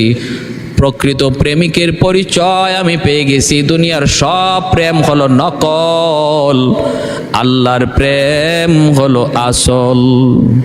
সুবহানাল্লাহ। তারপরে তাদের বিবাহ হয়েছে। তাফসীরি কিতাবে আসছে দুইজন সন্তানও হয়েছে।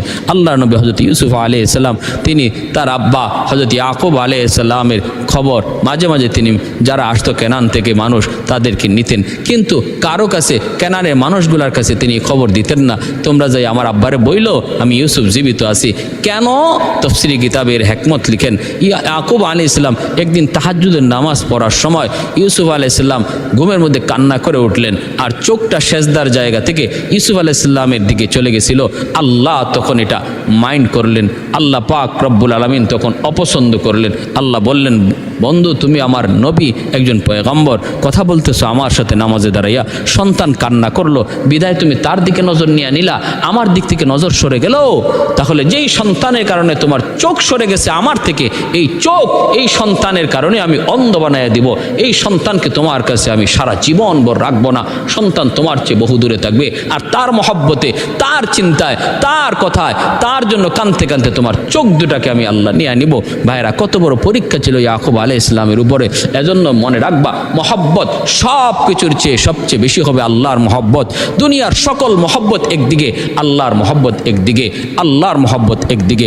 ইয়াকুব আলাইহিস সালামের কাছে ইউসুফ আলাইহিস সালাম তিনি তার ওই জামাটা পাঠাইলেন ভাইদের মাধ্যমে। ভাইয়েরাও গেল এরকম খাদ্যশস্য আনার জন্য, সাহায্য আনার জন্য। ইউসুফ আলাইহিস সালাম ভাইদেরকে তিনি যে পরিচয় একবার, দ্বিতীয়বার যখন তাদেরকে নেওয়াইলেন, পরিচয় দিলেন আর বললেন, তোমরা আমার ভাই, তোমাদের আরেকটা ভাই আছে না বিনিয়ামিন, তারও সাথে করে নিয়ে আইসো, যদি আনো তাহলে আমি আরও তোমাদেরকে মাল বাড়াইয়ে দেব। বিনিয়ামিনরে নিয়ে আসলেন। সংক্ষেপে বলে ফেলি, সব ভাইকে তিনি পরিচয় দিলেন, আমি ইউসুফ। ভাইয়েরা চিনল, আব্বা, আব্বা তো অন্ধ হয়ে গেছে। তিনি ওই কাপড়টা, জান্নাতি কাপড়টা দিয়ে দিলেন, যে কাপড়টা হযরত ইব্রাহিম আলাইহিস সালামকে আল্লাহ পাক নমরুদ আগুনে ফালানোর পরে আল্লাহ জান্নাত থেকে জিব্রাইল মারফতে এই কাপড় দিয়েছিলেন ইব্রাহিম আলাইহিস সালামকে। ওই জান্নাতি কাপড়টা পরম্পরায় ইসহাক আলাইহিস সালামের কাছে আসলো। ইসহাক আলাইহিস সালাম এই কাপড়টা, এই জামাটা হযরত ইয়াকুব আলাইহিস সালামকে দিলেন। ইয়াকুব আলাইহিস সালাম এই জামাটা হযরত ইউসুফ আলাইহিস সালামকে দিয়ে দিলেন। ওই জামাটা এরকমভাবে একটা ছোট্ট কৌটার মধ্যে সবসময় ইউসুফ আলাইহিস সালামের কোমরে বাঁধা থাকতো। এই জামাটা ভাইদের হাতে দিয়ে দিলেন। ভাইয়ের আইনা বাবার কাছে জামাটা দিল। তিনি চোখে লাগানো মাত্রই ইয়াকুব আলাইহিস সালাম তিনি আবার দেখা ফিরে ফেলেন, চোখ ফিরে ফেললেন, সব কিছু তিনি দেখতে পাইলেন। ভাইয়েরা, বন্ধুরা, এই ছিল হযরত ইউসুফ আলাইহিস সালামের সাথে জুলেখার সেই ঘটে যাওয়া রোমান্টিক একটা কাহিনী, যার মধ্যে বিন্দু পরিমাণও কোনো অপবিত্রতা ছিল না, পবিত্র প্রেম ছিল, পবিত্র ভালোবাসা ছিল। ইউসুফ আলাইহিস সালাম জুলেখাকে ভালোবাসছেন, তবে সেটা কখন? বিয়ের পরে। বিয়ের আগে ইউসুফ আলাইহিস সালামের অন্তরে জুলেখার প্রতি ভালোবাসা এরকম তিনি নেন নাই, কারণ ভালোবাসা কখনো বিয়ের আগে হয় না, বিয়ের পরে হয়। আর জুলেখা একতরফা ভালোবেসে গেছে ইউসুফ আলাইহিস সালামকে। কতদিন পর্যন্ত? যতদিন পর্যন্ত ঈমান আনে নাই ততদিন পর্যন্ত। যেদিন জুলেখা ঈমান এনেছে সেদিনও সে আল্লাহর ভালোবাসায় মত্ত হয়ে গেছে। এজন্য মনে রাখতে হবে, সর্বদা ভালোবাসা কার জন্য হবে? আল্লাহর জন্য। স্বামী স্ত্রীর ভালোবাসা কখন হবে? বিয়ের পরে। বিয়ের আগে নারী পুরুষের ভালোবাসা হারাম। হারামে কোনোদিন আরাম নাই, হালালের ভিতরে আরাম। স্বামী স্ত্রী ভালোবাসায় আল্লাহ আরাম রেখেছে, আর অবৈধ ভালোবাসার মধ্যে আল্লাহ পাক অশান্তি আর আগুন রেখেছে। আল্লাহ আমাদের সবাইকে বুঝার তৌফিক দান করুন। আমিন। ওয়া আখির দাওয়ানা আনিল হামদুলিল্লাহি রাব্বিল আলামিন।